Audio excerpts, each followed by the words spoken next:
আব্বা এসে আমার কাঁধে হাত রাখলেন, গাড়িটা কাছে আসছে।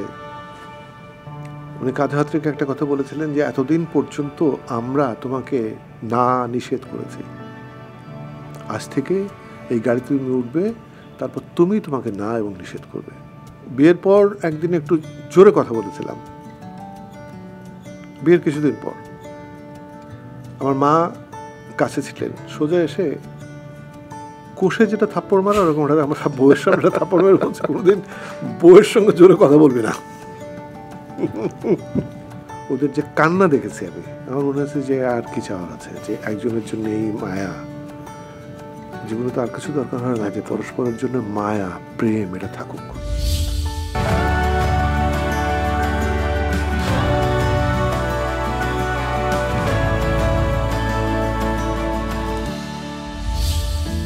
তিনি ২১শে পদকে ভূষিত একজন কিংবদন্তি শিল্পী, অভিনয় শিল্পী, চিত্রশিল্পী, পরিচালক, প্রযোজক, চিত্রনাট্যকার, উপস্থাপক।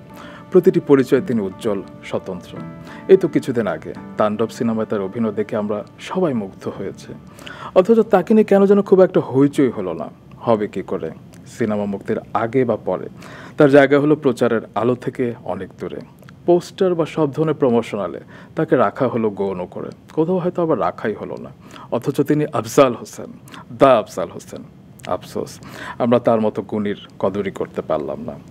অবশ্যই অনুতাপ শুধু আমার নয়, প্রিয় অভিনেতা জাহিদ হাসানও আমাদের এই পডকাস্ট শোতে বলেছিলেন, প্রশ্ন তুলে গেছেন, আমরা কি আমাদের সিনিয়রদের যোগ্য সম্মান দিতে পারছি? ডিয়ার ভিউয়ার্স অ্যান্ড লিসেনার্স, আজকের পর্বে আমি সেই উত্তরটি অনুসন্ধানের চেষ্টা করব। Welcome back to year favourite podcast behind the fame with RRK। Maasranga television এবং রেডিও দিনরাত 93.6 FM প্রচারিত হচ্ছে আপনাদের প্রিয় এই পডকাস্ট শো। আর আজ আমার গেস্ট পরম শ্রদ্ধেয় আফজাল হোসেন। আসসালামু আলাইকুম আফজাল ভাই, কেমন আছেন? অনেক ভালো, ভালো লাগছে যে এরকম একটা অনুষ্ঠানে আসতে পেরেছি। আমি অনুষ্ঠান দেখেছি একটা, যেটা মেহজাবিনের সঙ্গে হয়েছিল, সেটা আমার খুব ভালো লেগেছে। আমি প্রথমে একটু প্রশংসা করিনি, খুবই ভালো লেগেছে। এই কারণে ভালো লেগেছে যে এই ধরনের অনুষ্ঠান দেখবার একটা তৃষ্ণা আমার ছিল, যে কেউ করুক একটা আধুনিক দৃষ্টিভঙ্গি নিয়ে, মানুষের সঙ্গে এমন কিছু বিষয় নিয়ে কথা বলুক যেটা সবাই দেখে একটু আলাদা স্বাদ পায়। আপনি হচ্ছেন অনেক শিল্পীর আবিষ্কারক। আমি যে আজকের এইখানে বসে আছি তার পেছনে আপনার অবদান আছে। আমি যদি দর্শকদের একটু বলি যে 2007 সালে যখন মেরিল প্রথম আলো পুরস্কার অনুষ্ঠান আপনি উপস্থাপনা করেছিলেন, এবং সেবার প্রথম পারফরমেন্স ছিল একজন শিল্পীর যার একটু দেরিতে আসার বদনাম আছে। তো আপনি তখন আমাদের শ্রদ্ধেয় কবির বকুল ভাইকে বললেন যে আচ্ছা, এখানে একটা গ্যাপ আছে, যদি দেরি হয় তখন কি হবে, অডিয়েন্সকে বসে থাকবে? তখন আপনি একটা পরিকল্পনা করলেন যে অস্কার কিংবা দেশের বাইরে রেড কার্পেট হয়, বাংলাদেশে কখনো হয় না। তো আপনি এবং পরবর্তীতে আমাদের ব্যবস্থাপনা পরিচালক স্যার অঞ্জন চৌধুরী স্যার, আপনারা মিলে পরিকল্পনা করলেন এবং আমাকে বাসায় পাঠিয়ে দিলেন। আমি বাসায় স্যুট পরে এখানে চলে এলাম এবং আমার হাতে আপনি মাইক ধরিয়ে দিলেন, আমি হয়ে গেলাম উপস্থাপক এবং আজ আমি এখানে। এবং আমি যখন আমার সর্বশেষ ছবি যখন জাতীয় চলচ্চিত্র পুরস্কার পেল, তখন সবার আগে ফোনটা কিন্তু আপনি দিয়েছিলেন অভিনন্দন জানাবার জন্য। এবং আমার যখন পডকাস্ট হলো, আপনি মেহজাবিনের পর্বটি দেখে আমাকে ফোন করে বলেছিলেন যে নষ্টদের দখলে সব কিছু চলে যাচ্ছে, থ্যাংক ইউ এই ধরনের শো করবার জন্য। I am feeling so honoured. আমি তো মনে করি যে একটা দেশে প্রশংসা করার মতো কোনো ঘটনা যদি ঘটে, তাহলে যে কোনো মানুষের জন্যে যে বহুদিন একটি ক্ষেত্রে কাজ করে, আমি যে ক্ষেত্রটায় কাজ করি, সেখানে যদি উজ্জীবিত হওয়ার মতো কোনো কাজ হয়, সেটি রুম্মান করছে বা কালকের একটা ছেলে করছে, সেটা কিন্তু খুব গুরুত্বপূর্ণ বিষয় না। গুরুত্বপূর্ণ বিষয় হচ্ছে যে সেটা উপলব্ধি করা যে বেঁচে আছি, আশা আছে। সে কারণেই যেমন যে প্রসঙ্গে কথা বলা হলো প্রথমে, যে উপস্থাপনা করার কথা, মনে হয় কি যে আচ্ছা, আমি একটা ছেলেকে দেখেছি এবং মনে হয়েছে আজ উপস্থাপনা করুক, সেটা কখনোই হতে পারে না। মানুষের ভেতরে একটা স্পার্ক থাকে, সেটা কিন্তু দেখা যায়। এবং যখন সেটা দেখা যায় তখন কিন্তু আত্মবিশ্বাসের সঙ্গে বলা যায় যে এই কাজটা করা যেতে পারে। আমার মনে হয় সেই স্পার্কটা আপনি তার কিছুদিন আগে হয়তো কিছুটা হলে আবিষ্কার করেছিলেন, কারণ আমরা রিহার্সাল কিংবা মিটিং করতে গিয়েছিলাম এবং সেই সময় আমি আফজাল হোসেনের সাথে প্রথম দেখা করছি, তখন আপনি আমাকে বলেছিলেন, আপনার অবশ্যই মনে নেই, আপনি বলেছিলেন রোমান আমি তোমার লেখা নিয়মিত পড়ি এবং আমার লেখার বিভিন্ন ওই লেখার ওই লাইনটি ধরে আপনি কথা বলছিলেন এবং তখন আমি ভাবছিলাম যে আপনি কত বড় মনের মানুষ এবং কত বড় শিল্পী। না, তা ঠিক বড় কিন্তু আমার মনে হয় না। আমি পড়ি, দেখি, শুনি এবং আমি বললাম যে আমি উজ্জীবিত থাকার চেষ্টা করি যে হচ্ছে কিছু। আমি আমার গোত্র নিয়ে সন্তুষ্ট থাকলাম, সেটা খুব গুরুত্বপূর্ণ বিষয় না। আমার পরে কে কী করছে, কারা কী করছে, নতুন প্রজন্মের বিশেষ ভূমিকা কী, সেগুলো যদি আমি না দেখতে পারি, না বুঝি, তাহলে তো আমি মৃত। এবং আজকের অনুষ্ঠানের শুরুর আগে আপনি আমাদের স্কোয়ার গ্রুপের যে আমাদের মাছরাঙা টেলিভিশনের ব্যবস্থাপনা পরিচালক স্যার রঞ্জন চৌধুরী স্যারের একদম শুরুর দিককার কথা বলছিলেন এবং আপনার সাথে সম্পৃক্ততার সেই সময়কার কথা বলছিলেন। একটু আমরা দর্শকদের সম্পৃক্ততা মানে কি, ওটা বলছিলাম হচ্ছে কি যে মানুষের জীবন তো একটা দীর্ঘ যাত্রা এবং এই যে পথ, সেই পথের কিন্তু নানান বাঁক রয়েছে। সেই বাঁকে বাঁকে কেউ না কেউ দাঁড়িয়ে থাকে আরেকটুখানি পথ এগিয়ে দেওয়ার জন্যে। তো আমার কাছে মনে হয়েছে যে উনি সেই ব্যক্তি ছিলেন। এই অর্থে ওনাকে মনে হয়েছে, ওনার সঙ্গে পরিচয় হয়েছে কিন্তু তখন বাইরে থেকে পড়াশোনা শেষ করে এসে পৈতৃক ব্যবসার হাল ধরেছেন এবং সেটা বিজ্ঞাপন। আর এই প্রতিষ্ঠানের একটা বিজ্ঞাপন করবার জন্য আমি গত 2 বছর ধরে একটা স্ক্রিপ্ট নিয়ে আমাদের আলোচনা চলছিল, কিন্তু যে কোনো কারণে সেটা হচ্ছিল না। ওনার সঙ্গে প্রথম পরিচয় উনি জানতে চাইলেন কেন হয়নি এটা। তারপর উনি বোঝার চেষ্টা করলেন এই ক্ষেত্রটায় কিন্তু উনি নতুন। উনি একটুখানি বুঝলেন যে তখন মেরিলও প্রথম গ্রো করছে, এটা বোধহয় 91-92 সালের কথা। তখন উনি একটু বুঝলেন যে যেটা সমস্যা হচ্ছে বাজেট নিয়ে। একটা সমাধান তিনি বার করলেন যে আমরা 3টে ছবি একসাথে করতে পারি কিনা, 3টে টিভিতে বিজ্ঞাপন। এবং তখন কিন্তু আমাদের জন্য একটা স্বপ্নের ব্যাপার যে কোনো একজন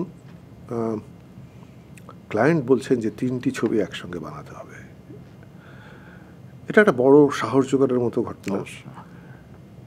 এবং যখন তারপর এই 3টি ছবি নিয়ে তার সঙ্গে বসা হলো, একটা ছবি জুড়ে দিলেন তিনি কর্পোরেট ফিল্ম। আচ্ছা, মেরিল নিয়ে উনি বললেন যে মেরিল আমাদের স্কয়ার খুব একটা এস্টাবলিশড ব্র্যান্ড, কিন্তু মেরিল প্রথম শুরু হচ্ছে।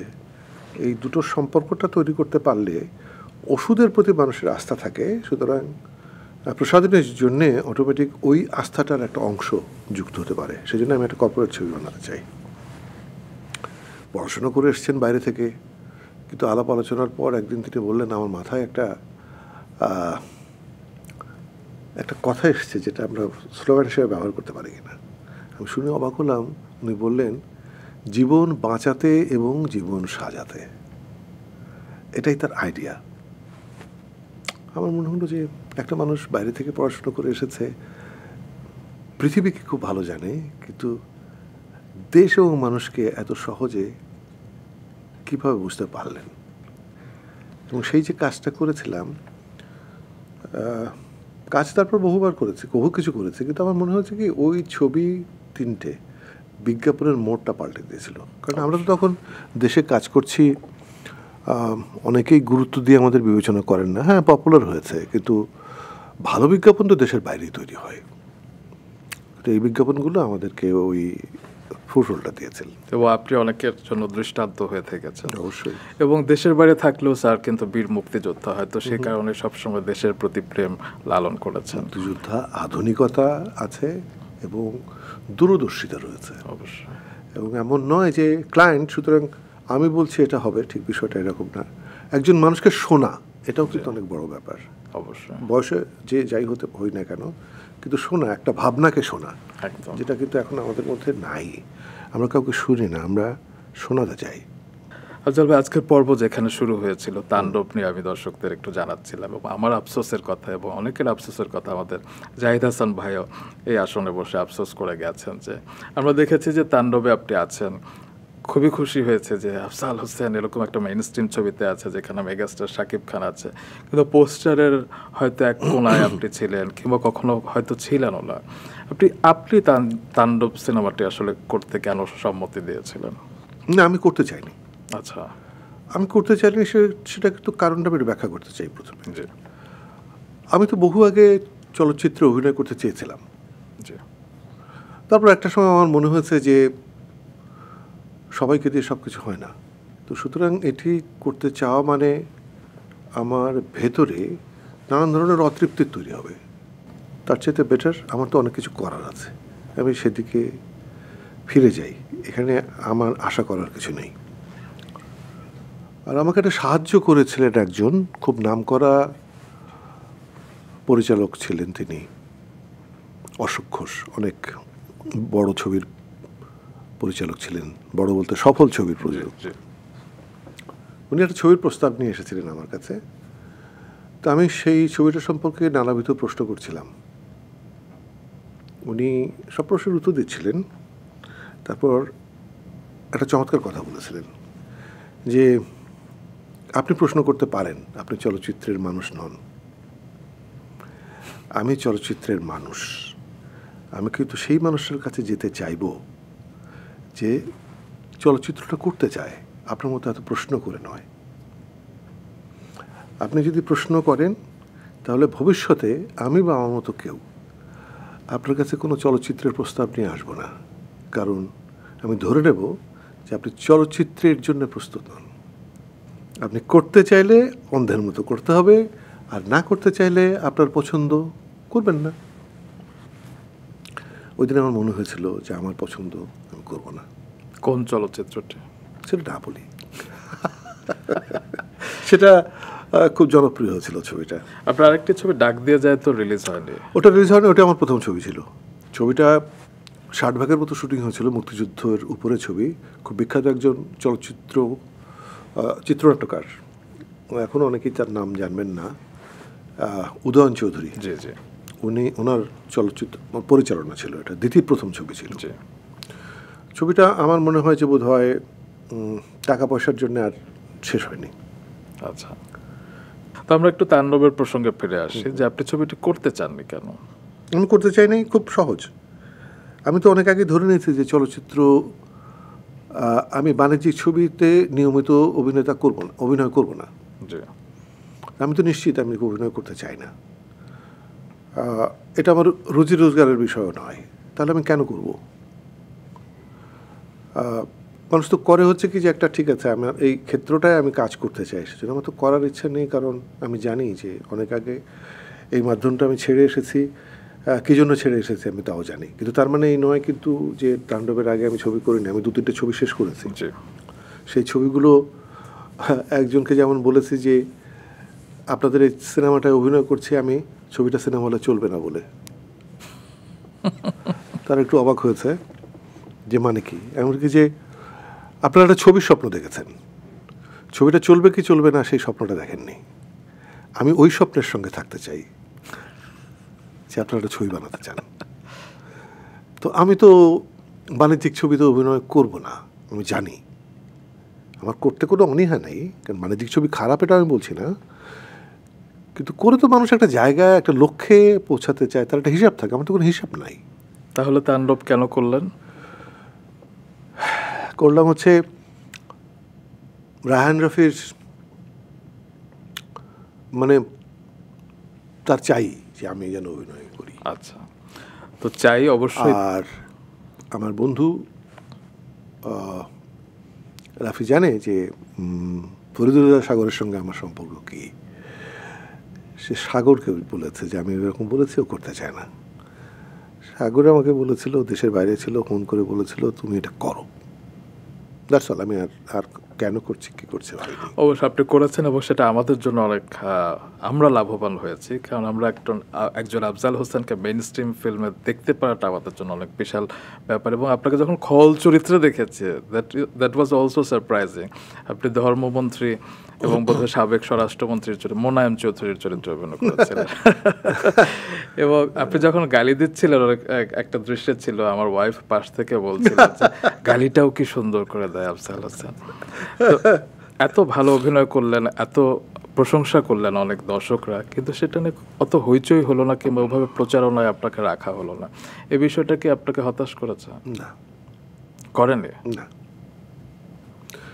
কারণ রুম্মান বুঝতে হবে যে আমি ৭৫ সাল থেকে অভিনয় করি, আমি নানান কিছুর মধ্যে দিয়ে গেছি, তার মানে আমি বলতে পারি যে আমি অভিজ্ঞ। সুতরাং অভিজ্ঞ মানুষ কি আশা করবে এবং কি আশা করবে না সেটা ঠিক করে নেবে। আপনি তো কম্প্রোমাইজ করে নিচ্ছেন, হয় না যে আপনি যদি এখানে প্রচার পেতেন, এই মোলায়েম চৌধুরী চরিত্রটি যদি স্ট্যাবলিশ হয়ে যেত, হয়তো এরকম আপনার মতো আপনার বয়সী অনেক অভিনেতাদের আমরা ব্যবহার করতে পারতাম অন্যান্য চলচ্চিত্রে। সেটা তো আমার দায়িত্ব না, সেটা তো আমার দায়িত্ব না। আমি দুঃখিত, আমি মাঝখানে একটু থামিয়ে বলি যে আমি এর আগে ওই অনুরোধে ঢেকে গেলা আর একটা ছবিতে অভিনয় করেছিলাম, এবং তাকে সেই ছবিতে অভিনয় করার ব্যাপারে একটা খুব গুরুত্বপূর্ণ কথা বলা হয়েছিল আমাকে। আমি কি সেই ছবিটার নাম বলবো? না বলি, আমরা আলোচনায় থাকি। ও বলা হয়েছিল যে আমরা এই চরিত্রে এমন একজনকে চাই যার এক ধরনের মানে যার নীতি নৈতিকতা সম্পর্কে মানুষ প্রশ্ন করবে না, একটা পরিচ্ছন্ন মানুষের চরিত্র, সেজন্য আপনাকে অভিনয় করার জন্য অনুরোধ করা হচ্ছে। আমি মনে করেছি এটা আমার জন্য একটা সম্মান দেয়া, যে একটা পরিচ্ছন্ন মানুষ বিবেচনা করে একটা ক্যারেক্টারে অতিথি ভূমিকায় অভিনয় করতে বলা হচ্ছে। আমি করেছিলাম। করবার পর ওই ছবিটাতে আমার কণ্ঠস্বরে ব্যবহার করা হয়নি। শিল্পী হিসেবে এটা দুঃখ পাওয়া উচিত, আমি কিন্তু দুঃখ পাইনি। আমি দুঃখ পাইনি এই কারণে, আমি যদি ৩০-৪০ বছর ধরে অভিনয় করি এবং এখানে আমার কণ্ঠস্বরটা ব্যবহার করা হয়নি কেন, 10টা মানুষ যে দেশে এই বিষয়টি, এই প্রশ্নটি করবে না, সেখানে আমার দুঃখ পাওয়ার কি আছে? 10টা মানুষ প্রশ্ন করবে না আপনার মনে হয়? করেনি। আমি করেছিলাম, আমি লিখেছিলাম। সেটা তো ধরো 2-1জন তো ব্যতিক্রম থাকবেই, কিন্তু একজন অভিনেতা হিসেবে তো আশা করতে পারি যে আমি যদি একটা দেশে 40 বছর ধরে অভিনয় করি, তাহলে 10টি মানুষ অন্তত বলবে যে এই শিল্পীটির কণ্ঠস্বর এখানে ব্যবহার করা হয়নি কেন। আমাকে যখন বলা হয়েছে যে আপনি এটা নিয়ে কথা বলেন, আমি কেন কথা বলবো, কেন কথা বলতে হবে, আমার কথা আমাকে কেন বলতে হবে? সত্যি তাই। তবে আমরা হয় না যে আমরা অনেক সময় হিন্দি সিনেমার গল্প নকল করি, গানও অনেক সময় নকল হয়, সুর কিংবা কথা, কিন্তু আমরা ওদের প্রচারণার টেকনিকগুলো কেন নকল করতে পারি না? আমরা একজন অমিতাভ বচ্চন তো আছে, পাশাপাশি যখন ঋষি কাপুর ছিলেন, কিংবা আমাদের যখন অনিল কাপুর সেখানে অভিনয় করেন, কিংবা এখন পঙ্কজ ত্রিপাঠীরা যখন অভিনয় করে, তখন হিরো হিরোইনের পাশে কিন্তু তাদেরকেও যথেষ্ট গুরুত্ব দেওয়া হয়। আমাদের দেশে শুধু হিরো কেন্দ্রিক সব কিছু কেন হয়? আসলে এই অবস্থার কি কখনোই উত্তরণ হবে না? আপনার কি মনে হয়? আমি আমার বন্ধু হুমায়ুন ফরিদিকে একটু স্মরণ করি। অবশ্যই। আমি তো রুম্মান চলচ্চিত্রে অভিনয় করতে চেয়েছিলাম, এবং আমাকে যে প্রস্তাবটা দেওয়া হয়েছিল সেই প্রস্তাব হচ্ছে যে ছবির প্রথম অর্ধে নায়িকা ববিতা, তখন চলচ্চিত্রে তরুণদের ক্র্যাশ বলতে যায়, আর দ্বিতীয় অর্ধে নায়িকা হচ্ছে টেলিভিশনের সবচাইতে জনপ্রিয় অভিনয় শিল্পী সুবর্ণা, এবং এই ছবিটির প্রযোজক হচ্ছে সবচাইতে সফল প্রযোজক যিনি দেশের, যিনি পরিচালনা করছেন তিনি দেশের সবচেয়ে নামকরা ক্যামেরাম্যান। তো আমার মনে হয়েছিল যে এর চাইতে একটা ভালো প্রস্তাব একজন শিল্পীর কাছে আর কি আসতে পারে। অভিনয় করতে গিয়ে আমার মনে হয়েছিল কি যে হ্যাঁ, মানে আমি সুবর্ণা বা ববিতাকে কাস্ট করা হয়েছে, কিন্তু গল্পটা রাজ্জাক, কবরী, শাবানার, মানে অভিনয় ধারাটাও ওরকমই রাখার চেষ্টা করা হচ্ছে। আমার তখন মনে হয়েছিল যে আমি তো বদলাতে পারবো না, আর আমি যদি বদলাতে না পারি, আমার এই অভিনয় দেখে হলে তো মানুষ আসবে। আমি যদি একটা সংলাপ বলি, আমি একজন ব্যর্থ প্রেমিক, জীবনের সুখ শান্তি আমি হারিয়ে ফেলেছি, এটা তো একজন সিনেমার অভিনেতা যখন বলবেন তখন এফেক্টিভ হবে। কিন্তু আমি যখন বলবো, আমার তো দর্শক যাবে ইউনিভার্সিটি থেকে, কলেজ থেকে, রাইট, তারা তো এই অভিনয়টা শুনে দেখে হাসবে। এবং আমি নিজে যখন অভিসার সিনেমা হলে গিয়ে এই ছবিটা দেখতে, এই সংলাপের সময় হাসতে দেখেছি, তখন আমার সিদ্ধান্ত নিয়েছে আর আমি করবো না। কিন্তু ফরিদির কথা কেন বললাম? বহু বছর পর ফরিদি সিদ্ধান্ত নিল দেশে সিনেমা করবে। আমাদের পারস্পরিক বন্ধুত্ব ফরিদি শুভর নামে এমনই যে এর কঠিন সিদ্ধান্ত নেওয়ার কালে ওদের দুজনের মনে হয়েছে যে আমি কি বলি, এবং আমরা এটা নিয়ে একটা দীর্ঘ আড্ডায় বসেছিলাম, এক বিকেল থেকে তারপর দিন সকাল পর্যন্ত টানা। এটা একটা কঠিন বিষয় ছিল এই যে আমি তো চলে এসেছি, ফরিদি জানতে চায় আমি কেন চলে এসেছি, ফরিদি জানাতে চায় সে কেন যেতে চায়। আর সুবর্ণা কিন্তু করতে চেয়েছে এবং মনে হচ্ছে করবে না। সুবর্ণা কিন্তু কয়েকটা ছবি করেছে, তারপরও সিদ্ধান্ত নিয়েছে করবে না। তো আমাদের দীর্ঘ আলাপে আমি এটা বোঝাতে চাই নাই যে করতে যাওয়াটা দোষের হচ্ছে। আমার মনে হচ্ছে ওর যদি স্বপ্ন এবং আশা থাকে সেটা তো একটা ভিত্তি আছে, সেটাকে শুনতে হবে এবং মানতে হবে। এবং ও যে স্বপ্নটার কথা বলছিল, সে অন্য দেশের উদাহরণ দিয়ে বলছিল যে একজন শিল্পীর ক্ষমতার উপর নির্ভর করে চলচ্চিত্র বদলে যায়, ধরন বদলে যায়, নির্মাণ বদলে যায়, গল্প বদলে যায়। তো আমি তো আশা করতে পারি, আমি একজন অভিনেতা হিসেবে আশা করতে পারি যে আমি যদি অভিনয় করতে যাই তাহলে সেই বদলটা আসবে। আমি বলতে পারিনি যে আসবে না। আমার মনে হয়েছিল যে ওর স্বপ্নটা থাকুক, দেখা যাক যদি আসে। কিন্তু আমরা যারা দেখেছি শেষ পর্যন্ত তো ওকে সেই সব চরিত্রে অভিনয় করতে হয়েছে যা শুধু একজন শিল্পীকে জনপ্রিয় করতে পারে। শিল্পীর যে সত্তা সেটি তার বেঁচে থাকে না। তার মানে ওই যে বাঁচিয়ে রাখার যে চেষ্টাটা, সেই চেষ্টাটা আমরা চারপাশে পাই না। এবং তাণ্ডবে যখন আপনি মেগাস্টার শাকিব খানের সাথে অভিনয় করলেন এবং আপনি তাকে লক্ষ্মী ছেলে উপাধি দিয়েছেন, এবং তিনি আপনাকে সবসময় আদর্শ মানে, এবং আমরা বিভিন্ন সময় তার কাছ থেকেও শুনেছি যে আর সবার মতো তারও প্রিয় অভিনেতা আপনি। এবং তার ব্যাপারেও আপনি একটি কথা বলেছিলেন যে তারকা সিনেমার চেহারা বদলে দিতে পারে, সিনেমাও বদলে দিতে পারে তারকাকে, সেটি শাকিব খানকে দেখলে বোঝা যায়।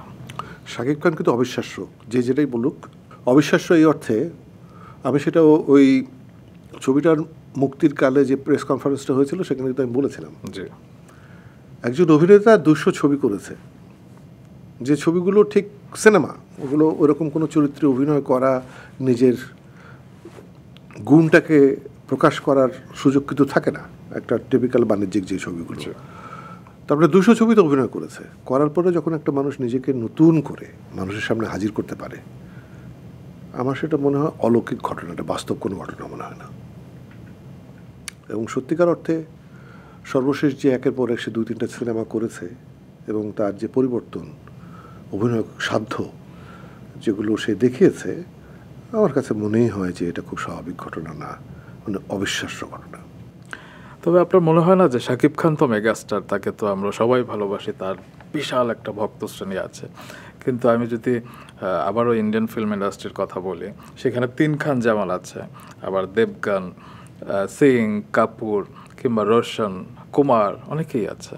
কিন্তু আমাদের দেশে শাকিব খান গত 26 বছর ধরে রাজত্ব করছে এবং আর কোনো হিরো সেভাবে দাঁড়াতে পারেনি কেন, কিংবা কোন জায়গাটায় আসলে সমস্যা? ফিল্ম তো নাই আমাদের এখানে।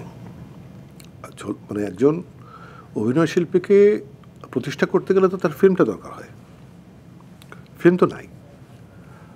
আর আমার দেখা অনুযায়ী যে 200 ছবির শাকিব খান তো টিকে নেই, নতুন শাকিব খান টিকে আছেন। জি, যদি আমরা বলি এত বছর টিকে আছেন, আমার সঙ্গে অনেকের মত মিলবে না। এটাই হচ্ছে শুরু। যেমন আপনার ক্ষেত্রে আমি বলি, আপনি শিকারি থেকে বোধহয় শাকিব খানকে অবজার্ভ করছেন। আমি ওই ছবিতে অভিনয়ের কথা বাদ দিই, আমি প্রথমে যখন একটা গানের দৃশ্যে তার মুভমেন্ট দেখি, আমার মনে হচ্ছে একটা মানুষের ভেতরে এই সাধ্য আছে, আমরা 200 ছবিতে দেখাতে পারিনি। মানে আমাদেরও তো একটা ইন্ডাস্ট্রি আছে, তার মানে ও যদি উপাদান ওই হয়, তাকে তো আমরা কেউ আবিষ্কারই করতে পারিনি। শুধু দোষ তার না, 200 ছবি কোন অবস্থানে গেছে, কোন উচ্চতায় গেছে, সেটা কিন্তু বাণিজ্যিক ছবি যারা বানান, যারা দেখেন, এটা তাদের ব্যাপার। কিন্তু এখন যেটা আমরা দেখতে পাই, যেসব মানুষ সিনেমা দেখতেন না তারা তো এখন শাকিব খানের ছবি দেখেন, এটা তো সবচেয়ে বড় অর্জন। আপনি একবার এটাও বলেছিলেন যে সিনেমা তো এক ধরনের স্বপ্ন রচনা, স্বপ্ন বড় হতে থাকলে মানুষও বড় হবে। নিশ্চয়ই। কোন প্রেক্ষাপটে বলেছিলেন আসলে? স্বপ্ন রচনা এই অর্থে যে আমরা যে সিনেমা দেখি সেটা হচ্ছে জীবনের গল্প শুনি, জীবনের গল্প দেখি, কিন্তু জীবন আর বড় আকারে দেখি। তার মানে একটা মানুষকে বড় হতে সাহায্য করে সিনেমা। তো আপনার ক্ষেত্রে আমি যেটা শুনেছি যে ছোটবেলা থেকে আপনি সিনেমা পাগল ছিলেন, এবং আপনি যখন ঢাকাতে আসেন আপনি বলাকা হলে প্রথম সিনেমা দেখেছিলেন দর্পচূর্ণ। কবরীর দর্পচূর্ণ। সেই স্মৃতি মনে আছে? ও, ওটা কখনো ভুলবার নয়। এর কারণটা হচ্ছে আমি মফস্বলে গ্রামের ছেলে। আমরা সিনেমা দেখার সুযোগ হতো আমাদের 6 মাস বা 1 বছরের পুরনো ছবি। মহকুমা শহরে হলের মধ্যে সিনেমা দেখা সেটা কেমন, সেটা তো এখন যারা মহকুমা শহরে ওরকম সিনেমা তো নাই এখন। তো ওরকম একটা মানুষ যখন শহরে এসে দেখবে যে হলের সামনে দোতলা উঁচু ব্যানার, রঙিন ব্যানার, নতুন ঝকঝকে ব্যানার, এবং হলের সামনে গেলে এক ধরনের সুগন্ধ ভেসে আসতো। সিনেমা হলগুলোর কিন্তু একটা সুগন্ধ ছিল, প্রত্যেকটা হলেরই কিন্তু আলাদা ছিল, স্মেল আলাদা ছিল। বলাকা, মধুমিতা, অভিসার। তো সুতরাং আমার মনে হয়েছিল ঢাকা শহরে পা দিয়ে প্রথম মনে হয়েছিল যে আমি সিনেমা দেখবো আজকে রাতেই। এবং দর্পচূর্ণ দেখেছিলাম, এবং আমার কাছে খুব অবাক লেগেছিল যে সেই ছবি দেখার অন্তত 30 বছর পর ওই ছবিটাই আবার টেলিভিশনে যেদিন দেখাচ্ছিল আমি সেটা দাঁড়িয়ে থেকে দেখেছি। এবং দেখার কারণটা কিন্তু এই যে এত বছর আগের ছবি, সেই ছবির টাইটেলে যে হাতের লেখা সেটাও এখন হয় না।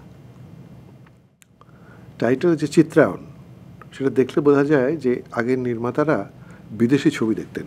একদম। তারপরে একটা দৃশ্য ধারণ, সেটা এত পরিকল্পিত, এত গোছানো, এবং সেটার জন্যে আসলে খুব সহজ না ধারণ করা এভাবে, যে একটা ক্যামেরার যে একটা জায়গা থেকে আরেকটা জায়গায় যাওয়া, একটা দৃশ্যের মধ্যে 4টে ডাইমেনশন দেখানো, এগুলোই অবাক করেছে যে এই ছবি এত বছর আগে এরকমভাবে বানানো হয়েছে।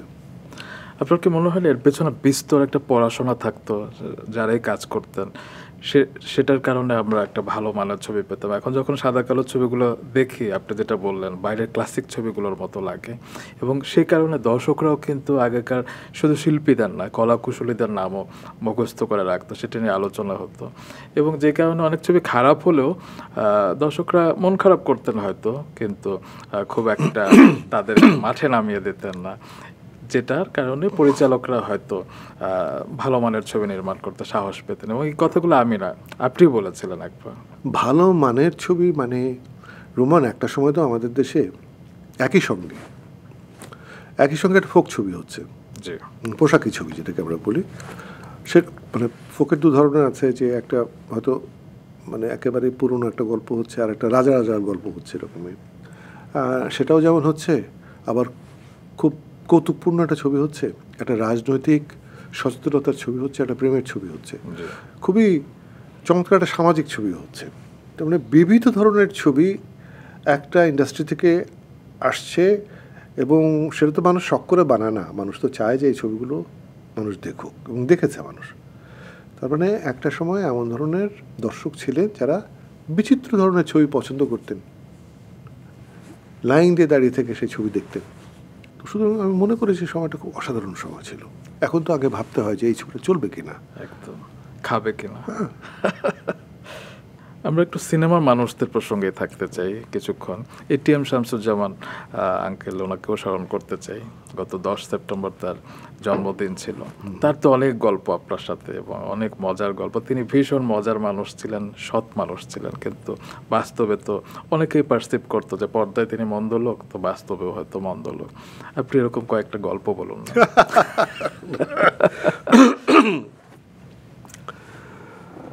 কয়েকটা আমি একটা গল্প বলি। একবার আমি আমার মাকে নিয়ে হজে গিয়েছিলাম। তো ওই কাবা শরীফের সামনে আমাকে দেখে আমি দেখছি যে কিছু মানুষ একটু কৌতূহলী যে আমি কি না। তারপর যখন নিশ্চিত হলেন যে আমি, তখন দৌড়ে এসে আমাকে জাপটে ধরলেন।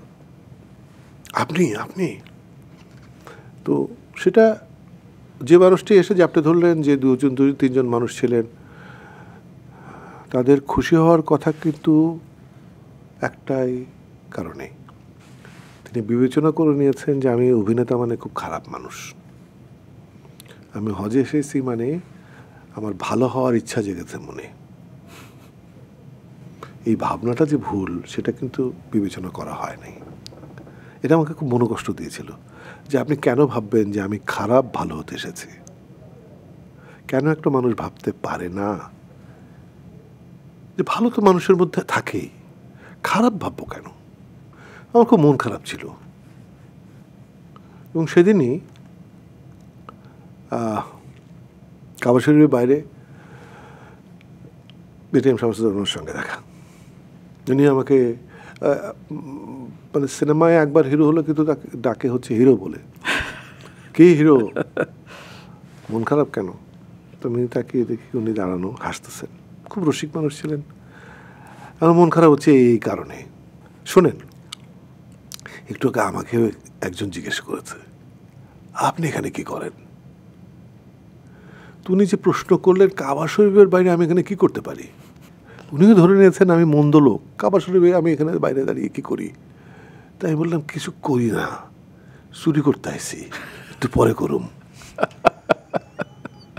উনি হালকাভাবে নিয়েছেন, কিন্তু কিন্তু গভীরতা আছে একটা মানুষকে যে আমরা সম্মান করতে জানি না এবং মনে করি যে আমি ভালো, এটা বোধহয় ঠিক না। আমি ভালো হতে পারি তখনই যখন আমি আরেকজন মানুষকে ভালো ভাবতে পারি। অবশ্যই। এবং সেটা তখনও ছিল, আমার মনে হয় এখনও আছে। আমরা শিল্পীদের জীবন আচরণ, আদর্শ, বিশ্বাস, সেগুলোর কথা অনেক সময় হয়তো ভুলে যাই। আমরা অনেক সময় পারসিভ করেই নিই যে আসলে এই এমন, শিল্পীরা খারাপ হয়, শিল্পীরা ভালো হয় না। এবং বলে মিডিয়ার ছেলে, মিডিয়ার মেয়ে, এরকম একটা টার্ম দেওয়া হয় আর কি। আমি বললাম দুঃখের কথা, কিন্তু আমি কিন্তু একটু আগে বলেছি আমি অনেক বিষয়ে দুঃখ পাই না। কারণ আমি যখন আমার বয়স কম ছিল তখন হয়তো অনেক কিছু দুঃখ দিয়েছে আমাকে। সৈয়দ শামসুল হক একটা কথা বলেছিলেন ওরকম একটা সময়, যে সময়টায় আমি খুব দুঃখ পাচ্ছিলাম মানুষের আচরণে। তো ওই তার সঙ্গে আমার ঘনিষ্ঠতা ছিল, তো তাকে বলেছিলাম যে আমি অভিনয়টা আর করবো না। তিনি বলছিলেন কেন? আমি বললাম, তিনি বললেন শোনো, দুঃখ কেন পাচ্ছ, তুমি এইভাবে বুঝে নাও যে আমরা আমাদের দেশে প্রশংসাটা করতে শিখিনি, বা প্রশংসাটার নিয়মটা আমরা অন্যভাবে পালন করি। তুমি যখন একটা কাজ করবে, সেই কাজ নিয়ে আমি যখন কথা বলবো না, তখন ধরে নেবে যে ওই কাজটি এমন কোনো বিশেষ কাজ হচ্ছে না। কিন্তু কাজটি যখন 10 জন বলবে না না ভালো হয়নি বা নানান ধরনের মন্দ কথা বলবে, তখন তুমি ধরে নেবে যে কাজটি করছো তা নিশ্চয়ই গুরুত্বপূর্ণ কিছু হচ্ছে, তাহলে মানুষ এই প্রতিক্রিয়া বলতো না, জানাতো না। একদম ঠিক বলেছেন। তো এরকম অভিজ্ঞতার মধ্য দিয়ে বড় হওয়ার পরে কিন্তু এমনি আর খুব দুঃখ লাগে না। এবং এই ক্ষেত্রে যদি আমি বলি যে দোষে গুণে মিলিয়ে তো মানুষ, তো শিল্পীদের মধ্যে রক্ত মাংসে যেহেতু গড়া মানুষ, তাদের মধ্যে দোষ থাকবে, গুণ থাকবে।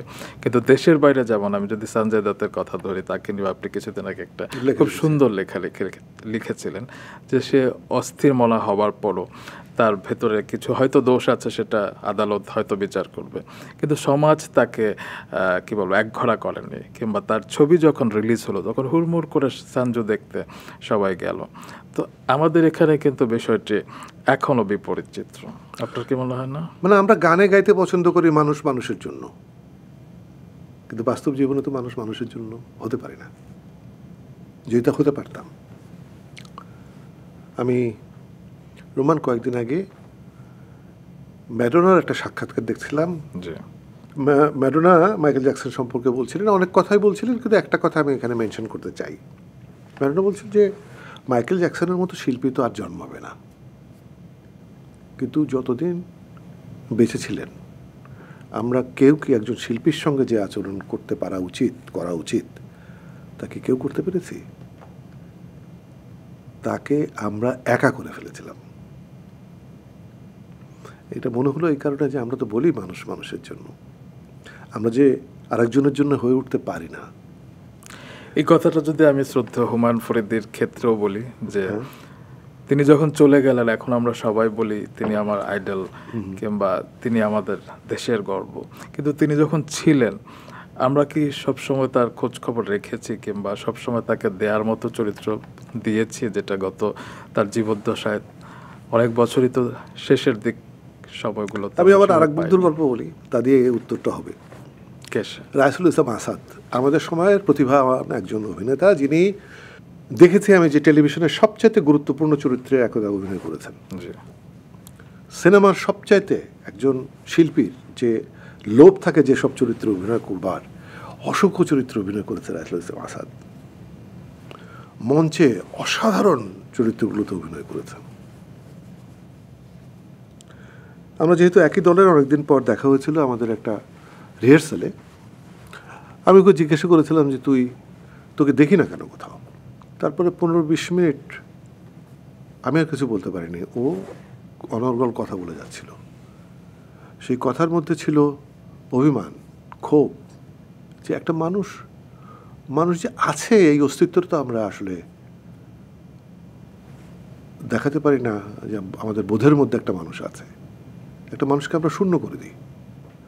তো শূন্য করে দিলে তার ভেতরে ওই ক্ষোভ, ওই রাগ, ওই দুঃখ, ওই অভিমান তো হওয়ার কথা।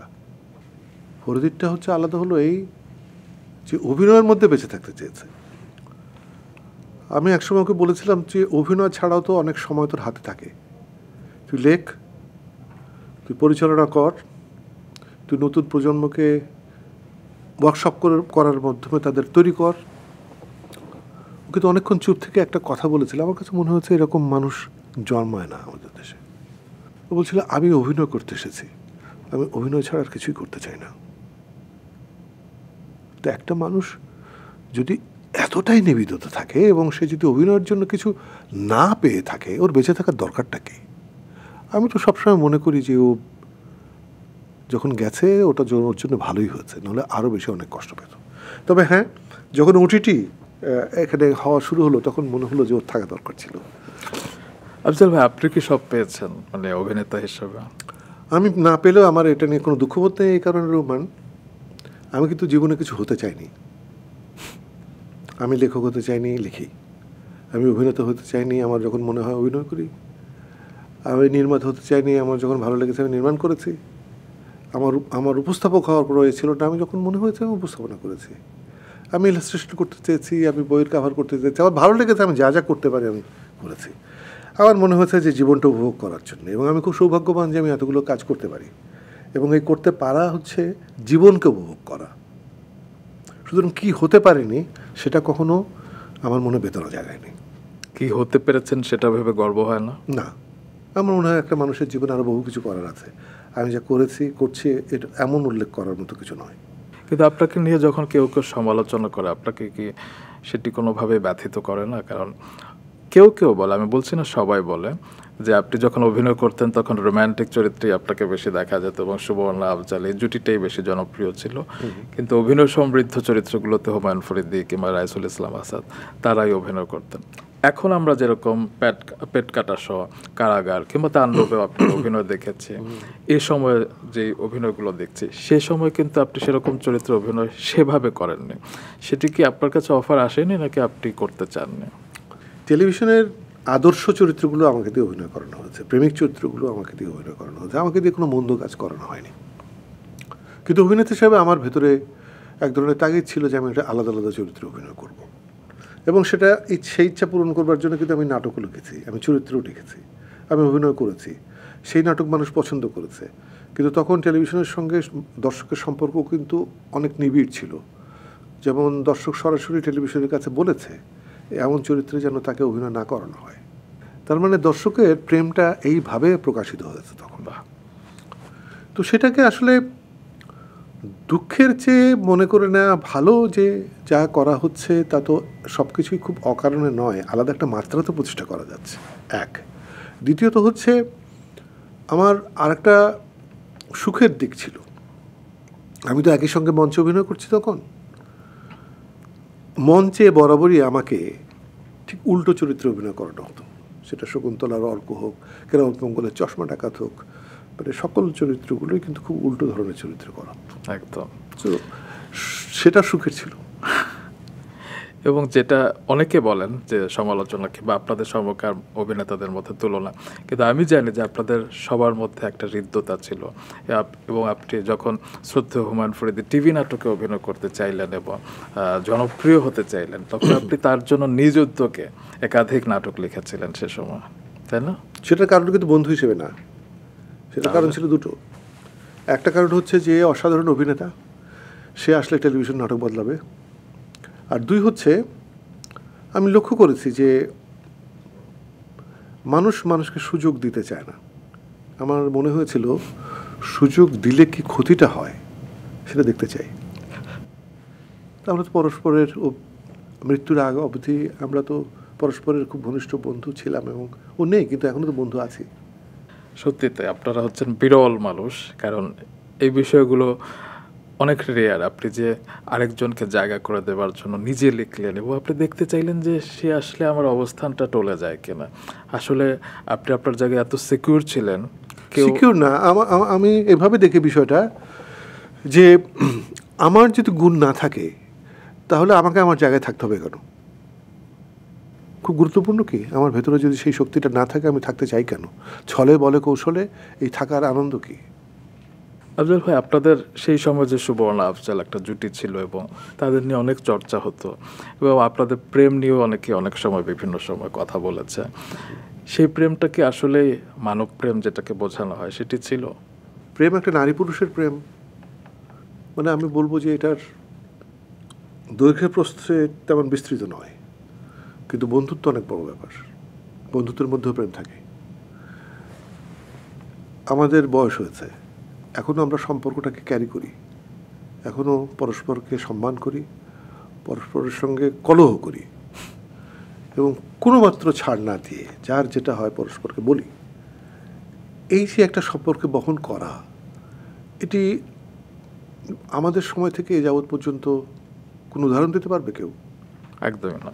তো সুতরাং এটা প্রেম, প্রেম না বন্ধুত্ব, এটার চাইতে বলবো যে একজনও এটা অনেক বড় প্রাপ্তি।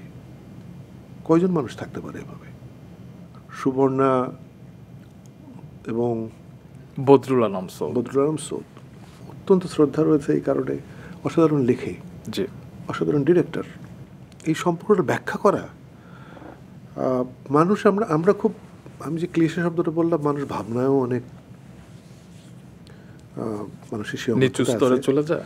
নিচু স্তর বলবো না, সীমাবদ্ধতার মধ্যে মানুষ বাস করে, কিন্তু মানুষের ভাবনার বাইরেও তো মানুষের সাথে মানুষের সম্পর্ক থাকে। এবং সেটা শুধু সুবর্ণা আফজাল এই গণ্ডির মধ্যে সীমাবদ্ধ নয়, আফজাল ফরিদী কিংবা এরকম আপনারা এত ফ্রেন্ড ছিলেন এবং ফ্রেন্ডরা ফ্রেন্ডের বিপদে শেষ পর্যন্ত ছিলেন আপনারা। এবং ধরা যাক সৌদ আমাকে ফোন করে বলছে যে ওর শরীরটা ভালো না, আপনি ফোন করেন তোকে, তুমি সম্পর্কটা বুঝতে পারছো? জি, এটা আসলে আরেকজন তো অনুভব করতে পারবে না ভাই, আমি সরি। একদম। এগুলো বহু আগে আমরা যখন সাহিত্য পড়তাম উপন্যাসের মধ্যে থাকতো, এখন আমরা পড়ি না, আমরা এই অনুভূতিগুলো কোত্থেকে পাবো? আমি যদি উপন্যাসের কথা ধরি, আমি সেই ছোটবেলায় আপনাকে একটু ফিরিয়ে নিয়ে যাই। একদিন গুলতি খুঁজতে বিকেলবেলা আপনি যখন মায়ের ঘরে গেলেন, মা লুকিয়ে রেখেছিল এবং গিয়ে দেখলেন মা কাঁদছেন। আপনি অস্ফুট স্বরে বলেছিলেন, আম্মা দেখছেন মা কাঁদছেন, রিক্তের বেদন পড়ছিল। হ্যাঁ হ্যাঁ হ্যাঁ হ্যাঁ, তখন তো আসলে পড়ার অভ্যাস ছিল মানুষের। আমাদের একদম পাড়াগা কিন্তু হারিকেনজলা গ্রাম, সেখানে লাইব্রেরি ছিল, এবং আম্মা আমাকে দিয়ে বই আনাতেন, বই পড়তেন। আমার তখন বয়স খুব কম, 7-8-এ পড়ি। তো ওই বিকেলবেলা সবাইকে, বিকেল হয়ে যেত, সবাইকে খাইয়ে টাইয়ে নিজে গোসল করে চুলটা ছেড়ে দিয়ে খাটের উপর বসে বই পড়তেন। তো উনি কাঁদছিলেন, তো খুব অদ্ভুত লেগেছিল যে একটা শূন্য ঘরে একলা একটা মানুষ কাঁদছে একা একা, হাতে বই। আমি আম্মাকে ডাকার পর আম্মা আমাকে বইটা দেখেছিলেন, বুঝলাম, আমি বুঝেছিলাম যে আম্মা বইয়ের কথা বলছেন, বই পড়ে উনি কাঁদছেন। আমার কৌতূহল জেগেছিল যে বই পড়ে মানুষ কাঁদে কেন, এবং ওটা কিন্তু বড়দের বই, রিক্তের বেদন। আমি বইটা ফেরত দেওয়ার কথা, আমি ফেরত দিই নাই, আমি লুকিয়ে রেখেছিলাম। ঢুকে ঢুকে আমি পড়েছিলাম এবং আমি কেঁদেছিলাম। সেই সময় রিক্তের বেদন পড়েছিলেন? হ্যাঁ, সেই আমার প্রথম পড়া উপন্যাস। আচ্ছা। তারপর আমার পড়ার অভ্যাস তৈরি হয়। এবং আপনি যখন কলেজে গেলেন তখন দেবদাস পড়লেন। দেবদাসটা পড়লাম হচ্ছে এই কারণে যে দেখলাম যে আমাদের ওই বয়সে দেবদাস হচ্ছে নায়ক। না পড়লে মনে কি পড়লে, কিছুই পড়িস নাই। তারপর যখন আবার পার হলাম তখন দেখি সবাই বলে মেম সাহেব পড়িস নাই, না পড়লে জীবন বৃথা।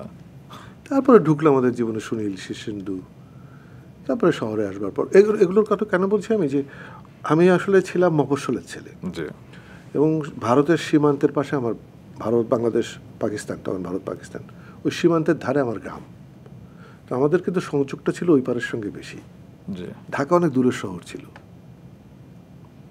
সে কারণে এই ভারতীয় সিনেমা, সাহিত্য এগুলোর সঙ্গে আমাদের সম্পর্কটা অনেক সহজে ছিল। দাদা অনেক রাগী ছিলেন, অনেক সময় বলতেন, স্বীকার করতেন বোধহয় না? হ্যাঁ হ্যাঁ হ্যাঁ, আগে মানুষের আভিজাত্য ছিল শিকার, আমরা যেটা পরে মনে করেছি এটা ঠিক ভালো কাজ না। এবং ছোটবেলায় আপনি যেটা বলছিলেন হারিকেনের আলো, সেখানের ভেতরে মিটমিটে আলোর ভেতরে কিন্তু আপনারা কখনো ফিল করেননি যে সেখানে আলো নেই, কিংবা যখন আপনারা পানিতে ঝাঁপ দিতেন আপনাদেরকে ওঠানো না পর্যন্ত আপনারা সেখানে আনন্দই করতেন? রোমান, ওই জীবনের স্বাদ তো এখনো বয়ে বেড়াচ্ছি। মানুষ কেন পিছনে ফিরে তাকায়, কেন শৈশবের কাছে যায়? এখন মনে হয় যে ওইটাই ছিল সৌন্দর্য। তা বাকি জীবনে আমার কি ঘটেছে এমন যে আমি খুব মনে রাখবো। এবং আমি একবার শুনেছিলাম যে আপনার রাত ঘুমে যখন ভেঙে যায় তখন আপনি সেই স্বপ্নে দেখতে থাকেন যে ছোটবেলায়, বলেন আপনি বলেন, বালিশের নিচে মার্বেলগুলো রাখা আছে, মাটির একটা গাড়ি রাখা আছে, একটা বই রাখা আছে, মানে যখন যেটা জীবনে ঘটতো, মানে নতুন বই, নতুন কাপড়ের গন্ধ, কিন্তু আমরা মানে আনন্দ পেতাম। একটা মাটির গাড়ি সুতো দিয়ে টানলে ঘর ঘর শব্দ হয়, সেটা একটা মনে হতো জীবনের চাইতে পাওয়ার আর কি আছে।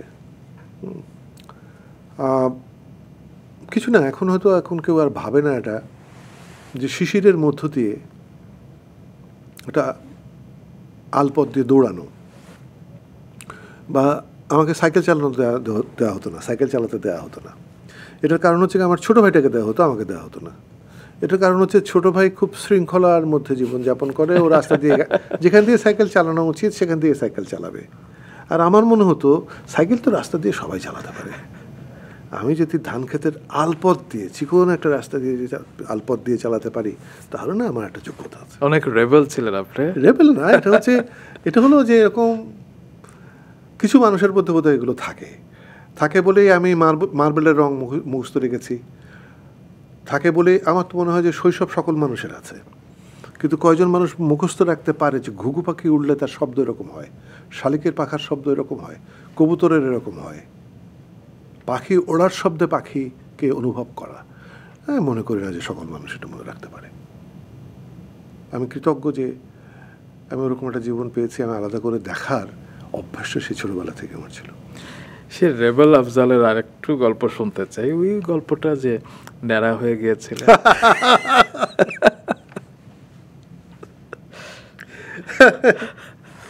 এটা কিন্তু ছেলেবেলায় অনেক, আমি বাংলাদেশের অনেক মানুষের বোধ এরকম, এই গল্পের সঙ্গে অনেকেই বলবে যে হ্যাঁ আমরা করেছিলাম। না, এরকম খুব বেশি হয় না কিন্তু আফজাল ভাই। না, অনেক আমাদের সময় কিন্তু এই ধরনের দুষ্টুমি ছিল, এই ধরনের দুষ্টুমি ছিল। শুনি না আপনার মুখে। ওই যে আমাকে ন্যাড়া হতে হবে। কেন, হঠাৎ করে কেন? ও তখন একটা ব্যাপার ছিল যে ন্যাড়া হলে চুল ঘন হয়, হ্যাঁ, তো ন্যাড়া হতে হবে। এখন একা ন্যাড়া হয়ে ঘুরবো, এটা কেমন লাগে? তো যে বন্ধুবান্ধব যারা আছে 4-5 জন, তাদের বললাম চল একসাথে ন্যাড়া হলে একটা, মানে সবাই দেখবে আমাদের যে আমরা একসঙ্গে ঘোরাফেরা করছি, আমরা খুব ভালো বন্ধু। এবং সবাই কিন্তু হয়ে গেল, শুধু বন্ধু বোঝানোর জন্য কিন্তু সবাই ন্যাড়া হয়ে গেল।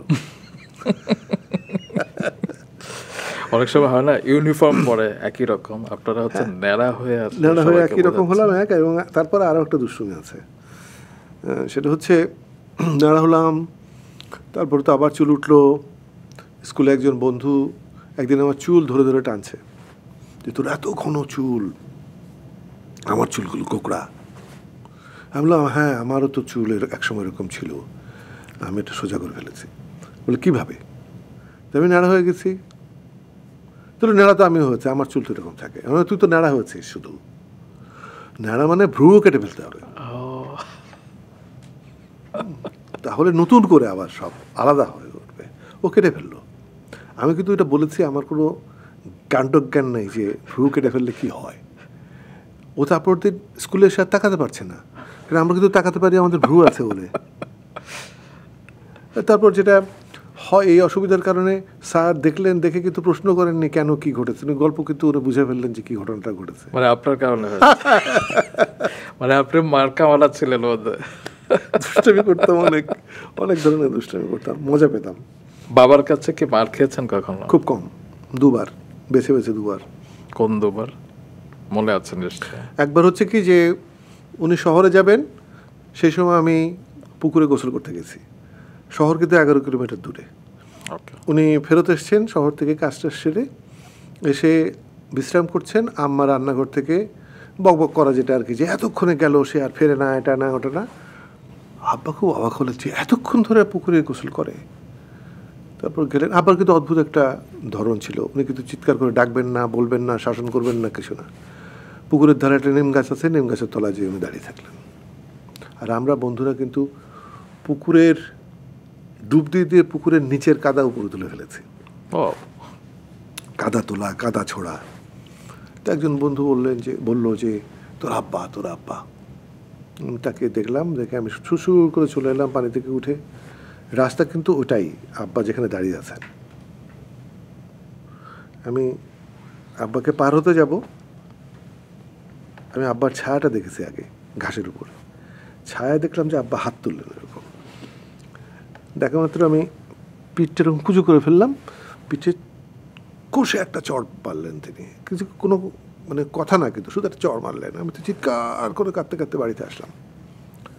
আমার দাদি তসবিহ গুনছেন বারান্দায়, তার বড় একটা চৌকি ছিল, সেখানে তিনি রাত দিন বসে থাকতেন, নামাজ পড়তেন, ওখানেই বসে থাকতেন, ওখানে বিশ্রাম করতেন। এবং আমি তার মহা আদরের ছিলাম। আমার চিৎকার মানে তো দাদিও চিৎকার করে কান্না শুরু করলেন। উনি কোনো কারণ জানেন না যে কেন আমি কাঁদছি। তারপর আমি তো আমার শেষ আশ্রয় তো উনি, সুতরাং ওনার কাছে যেয়ে পড়লাম। উনি দেখলেন যে আমার পিঠে একটা 5 আঙুলের দাগ বসানো। দাদি মহা চিৎকার যে এই বাড়ির তিনি আহার আর গ্রহণ করবেন না। এবং আমরা তারস্বরে দুজন কাঁদছি। বিকেলের দিকে আব্বা আমাকে ডাকলেন, ডেকে আমাকে সঙ্গে করে নিয়ে গেলেন দর্জির কাছে। দর্জির কাছে গিয়ে দর্জি আমার মাপ নিল জামার। আর তখনকার বিখ্যাত ক্যারোলিন কাপড়, জাপান থেকে আসা ক্যারোলিন কাপড়, সেই কাপড় আমাকে দিয়ে পছন্দ করালেন, যেটা এইটা শার্ট তোকে বানিয়ে দেওয়া হচ্ছে, দাদিকে যে বল যে তুই ভাত খেবে বা ভাত খেয়ে নেবে, তো দুজন ভাত খেয়ে নে। এই স্মৃতিগুলো এখন মনে পড়লে কেমন লাগে আফজাল ভাই? যে অসাধারণ বলে মনে আছে, একদম একদম ডিটেল বর্ণনা মনে আছে। অসাধারণ বলেই, মানে জীবনে এগুলো তো অনেক বড় বিষয়। মায়েরও তো অনেক স্মৃতি আছে, অসংখ্য লাখো কোটি। এবং খুব অবাক লাগে যে বাবা এবং মা একই দিনে তারা চলে গেছেন 17 জুলাই, একই তারিখ। হ্যাঁ, একই তারিখ, কিন্তু 28 বছরের ডিফারেন্স। তার মানে আপনি একটা লেখায় লিখেছিলেন যে হয়তো মা এই তারিখ দিন গুনছিলেন। মা সবসময় চাইতেন যে আপনারা সব ভাই বোন একসাথে থাকেন। এবং যখন বিদেশে গেলেন আপনার ভাইয়ের কাছে, তারপর আবার ফিরে এলেন, কারণ বিদেশ ভালো লাগছিল না। আসলে তো আমরা একটা পরিবারে বড় হয়েছি, যেখানে আমার দাদারা 3 ভাই ছিলেন। 3 ভাই একটা বাড়িতে থাকতেন। এই দাদারা যতদিন বেঁচে ছিলেন, আগে কিন্তু নিয়ম ছিল হচ্ছে যে বাড়ির বড়, মানে সে সব কিছু দেখবে, শুনবে, এবং সেই বলবে যে কি করতে হবে, কিভাবে চলতে হবে, সেভাবে জীবন চলেছে। তারপরে হচ্ছে আমার আব্বা এসেছেন। আব্বা হচ্ছে বড়জনের বড় ছেলে, বড় পুত্রের বড় ছেলে। সেই অর্থে আব্বা দায়িত্ব নেন। আব্বা এক মানুষ ছিলেন না। আব্বা অনেক বেশি মনে করতেন যে সবাই স্বাধীন হোক। কিন্তু স্বাধীনতা হলো কি, আমরা সবাই একটু একটু করে বিচ্ছিন্ন হলাম। একটা একান্নবর্তী পরিবার, আমরা খুবই ঘনিষ্ঠ ছিলাম পরস্পরের, কিন্তু একসময় দেখলাম যে আমরা সবাই আলাদা আলাদা হয়ে গেছি। ওই জন্য আম্মা চেয়েছিলেন যে ভাই বোন একসাথে থাকিস, তাহলে বাচ্চাগুলো একসাথে থাকবে। এবং সেটা কিন্তু লেগেসিটা আপনারা এখনো অলমোস্ট ধরে রেখেছেন, হয়তো দু একজন রোমান, এটাই দেশে- মনে হয় যে জীবনের বড় প্রাপ্তি। একদম আমি মনে করি এটা হচ্ছে সুখের উপমা, যে আমরা সপ্তাহে একদিন এক হই। কোন ভাইয়ের কোন বাচ্চা না, ওরা সব মানে আমাদের, ওরা একই রকম। আমার বোনের মেয়েটা বাইরে পড়তে গেল, ওদের যে কান্না দেখেছি আমি, আমার মনে হচ্ছে যে আর কি চাওয়ার আছে, যে একজনের জন্য এই মায়া, জীবনে তো আর কিছু দরকার হয় না, যে পরস্পরের জন্য মায়া প্রেম এটা থাকুক। আফজাল ভাই, জীবনে কি অনেক কিছু লাগে নাকি না। দু একটা জিনিস থাকলেই হয়? না, আমার তো লাগে না, আমার তো লাগে না। নির্লোভ থাকা কি খুব সহজ? নিশ্চয়ই জটিলতাবিহীন একটা জীবন পাওয়া যায়। আমরা একবার বিদেশে গিয়েছি, কয়েক বন্ধু, দেখলাম যে দুই বন্ধু প্রায়ই ঢাকায় যোগাযোগ করছে, ফোন করছে, ব্যবসার কাজের কথা বলছে। আমি হা হা করে হাসছি, যে অর্থ মানুষের দরকার, কিন্তু এই যে আমরা সুখের জন্য আসছি, এই সুখটাও আমরা উপভোগ করতে পারি না। একদম। আমার দায় নেই, সুতরাং আমার ওই পিছুটার নেই যে কোথায় কথা বলতে হবে, আমার কি আমি হারিয়ে ফেলছি। আমি তো বর্তমানে আপনি অনেক ভাগ্যবান, আপনি এমন একজন জীবন সঙ্গীকে পেয়েছেন আপনার জীবনে। আসলে দুজন দুজনকে কমপ্লিট করছেন। এবং একদম 1991 সালে আপনাদের বিয়ে হয়েছিল 9 আগস্ট। এবং এখনো যখন আপনাদের দেখে, আমি আপনাকে বলছিলাম যে আপনাদের দেখে না ভালো হতে ইচ্ছা জাগে। এবং তিনি এমন একজন, সব কিছুতে এত বেশি বিনয়, এত বেশি ভদ্র। তিনি যখন একটা পানি চান, আমি বলি যে আমার কাছে যদি পানি চায়, এখনো পর্যন্ত আমাদের কিন্তু 35-এর মতো 35 বছর। হ্যাঁ বিয়ের, এখনো পর্যন্ত এক গ্লাস পানি চাইলে কিন্তু প্লিজ বলবে, please, thank you. Thank you বলবে। এবং সেভাবেই হয়তো আপনার সন্তানরাও সেই পথেই যাচ্ছে কিংবা গিয়েছে। হ্যাঁ, মানে সব কিছুকে, আমি সহ পরিবারের সব কিছুকে কিছু না বলে বদলে দিয়েছে ও। ওই যেমন একদিন ছেলে বলছিল না যে, বাবা আমরা কি দুপুরবেলা বাইরে থেকে কিছু কিনে আনতে পারি? হ্যাঁ, বলবে না যে কিনে এনে দাও, না, কিনে আনতে পারি কিনা। এই আপব্রিঙ্গিংটাই কিন্তু আমাদের এই সময়ে কিছুটা হলেও বিরল বলবো, এবং অনেকের ক্ষেত্রে দেখা যায় না। এই প্রজন্ম কিন্তু আমরা অনেক সময় বলি জেন জি কিংবা জেন আলফা, হ্যাঁ, তাদেরকে নিয়ে আমরা একটু শঙ্কিত থাকি। আপনি কোন মূল্যবোধে তাদেরকে মানুষ করেছেন?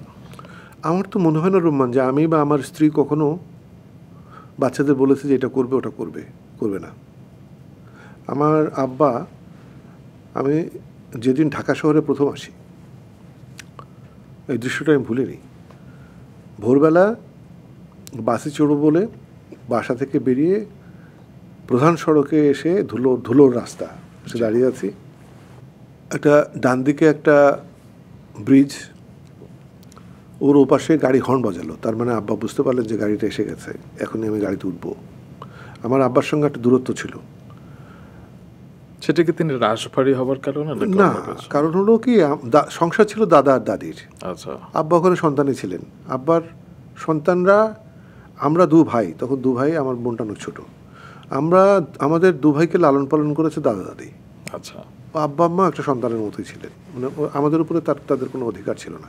ওর কারণে একটা দূরত্ব তৈরি হয়েছিল। কিন্তু ওই প্রথম আব্বা এসে আমার কাঁধে হাত রাখলেন, গাড়িটা কাছে আসছে, উনি কাঁধে হাত রেখে একটা কথা বলেছিলেন যে এতদিন পর্যন্ত আমরা তোমাকে না নিষেধ করেছি, আজ থেকে এই গাড়িতে তুমি উঠবে, তারপর তুমি তোমাকে না এবং নিষেধ করবে। এবং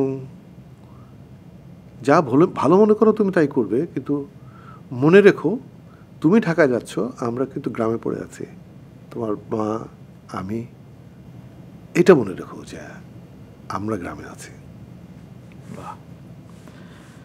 আপনারা সবসময় সেটা মনে রেখেছেন এবং অবশ্যই। পাশে পেয়েছেন একজন জীবন সঙ্গীকে।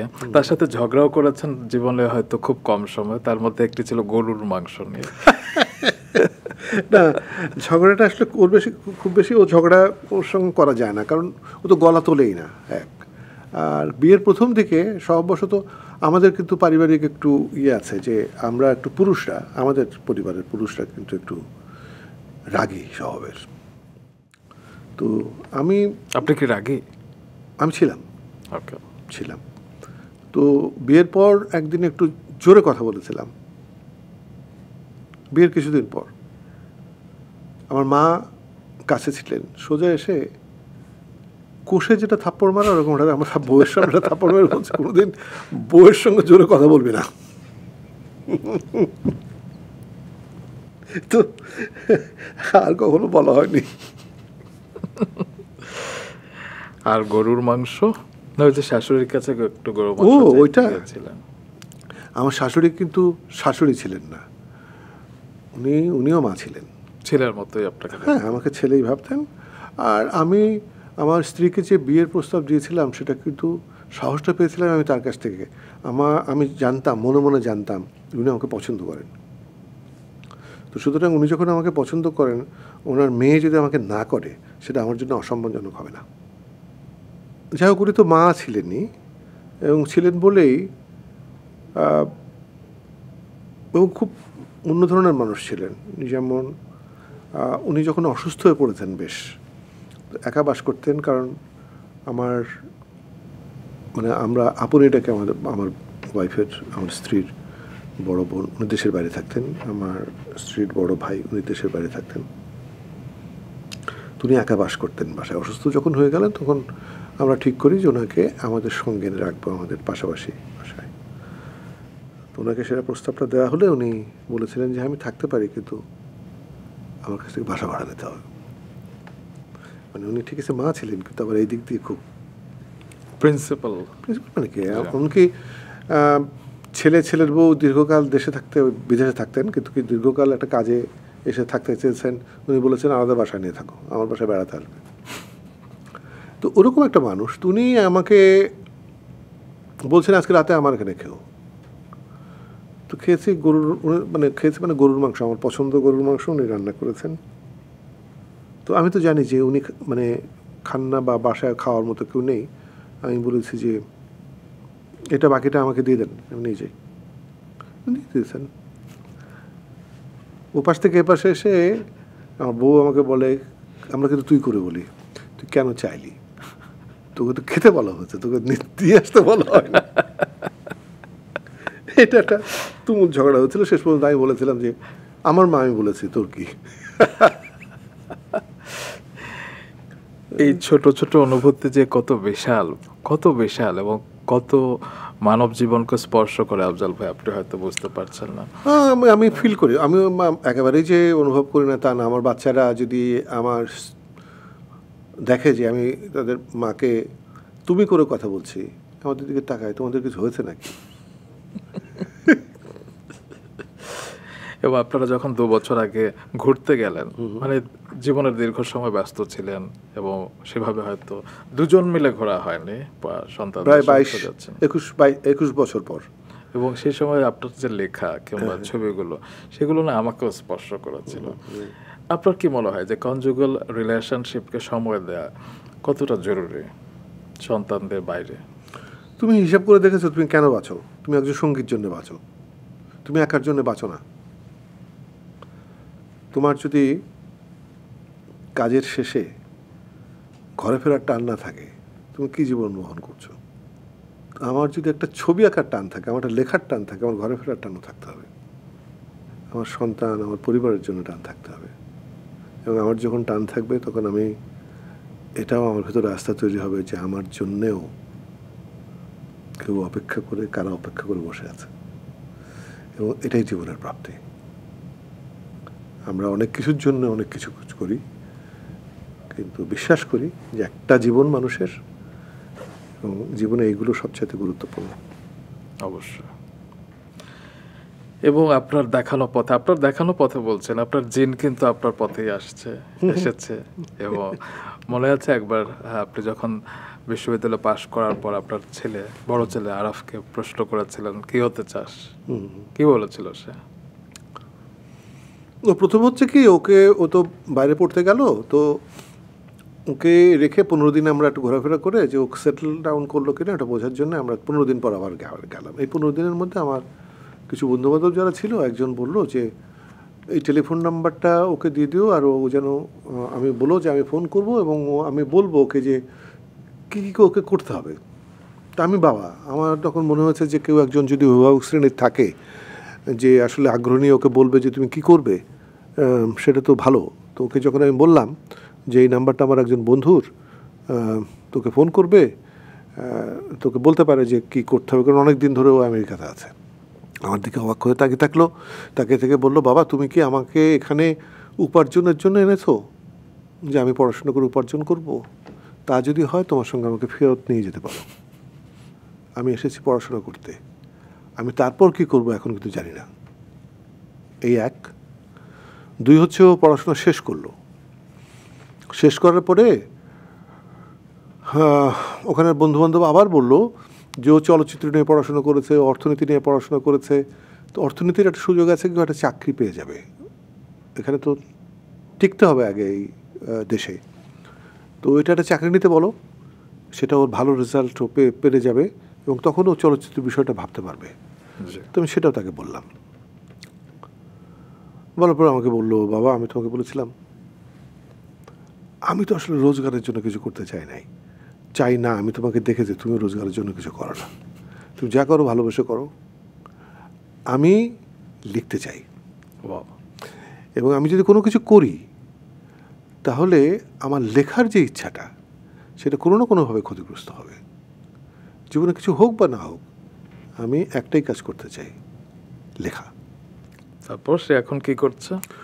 ও তো তারপরে পড়াশোনা করলো, ফিল্ম ইকোনমিক্স শেষ করে তারপরে ও ক্রিয়েটিভ রাইটিং নিয়ে লেখাপড়া করলো, করে এখন একটা ইউনিভার্সিটিতে ক্রিয়েটিভ রাইটিং নিয়ে পড়াচ্ছে। ওয়াও, দেশের বাইরে। বাহ।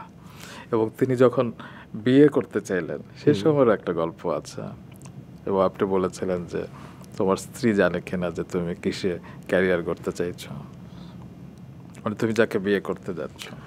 হ্যাঁ, মানে আমাদের তো বললো, তো বলার পর আমি ওকে ওর মা যেটা বললো, ওর মা বললো যে মেয়েটা কীরকম কী কেন কি, আমার কিন্তু কোনো প্রশ্ন নেই, তুমি যদি ভালোবেসে বিয়ে করো আমার কাছে ওইটাই হচ্ছে তার পরিচয়। তো আমি কোনো কিছু বলিনি, আমার দিকে সে তাকে বললো যে বাবা তুমি কিছু বলো না কেন। আমি বললাম শোন, তুই একটা সৃজনশীল জীবন হোক এটা চাস, আমি সেটা চেয়েছি, আমি হ্যাপি, এবং এটি নিজে চাইলেই হয় না, একজন পার্টনার থাকতে হয়।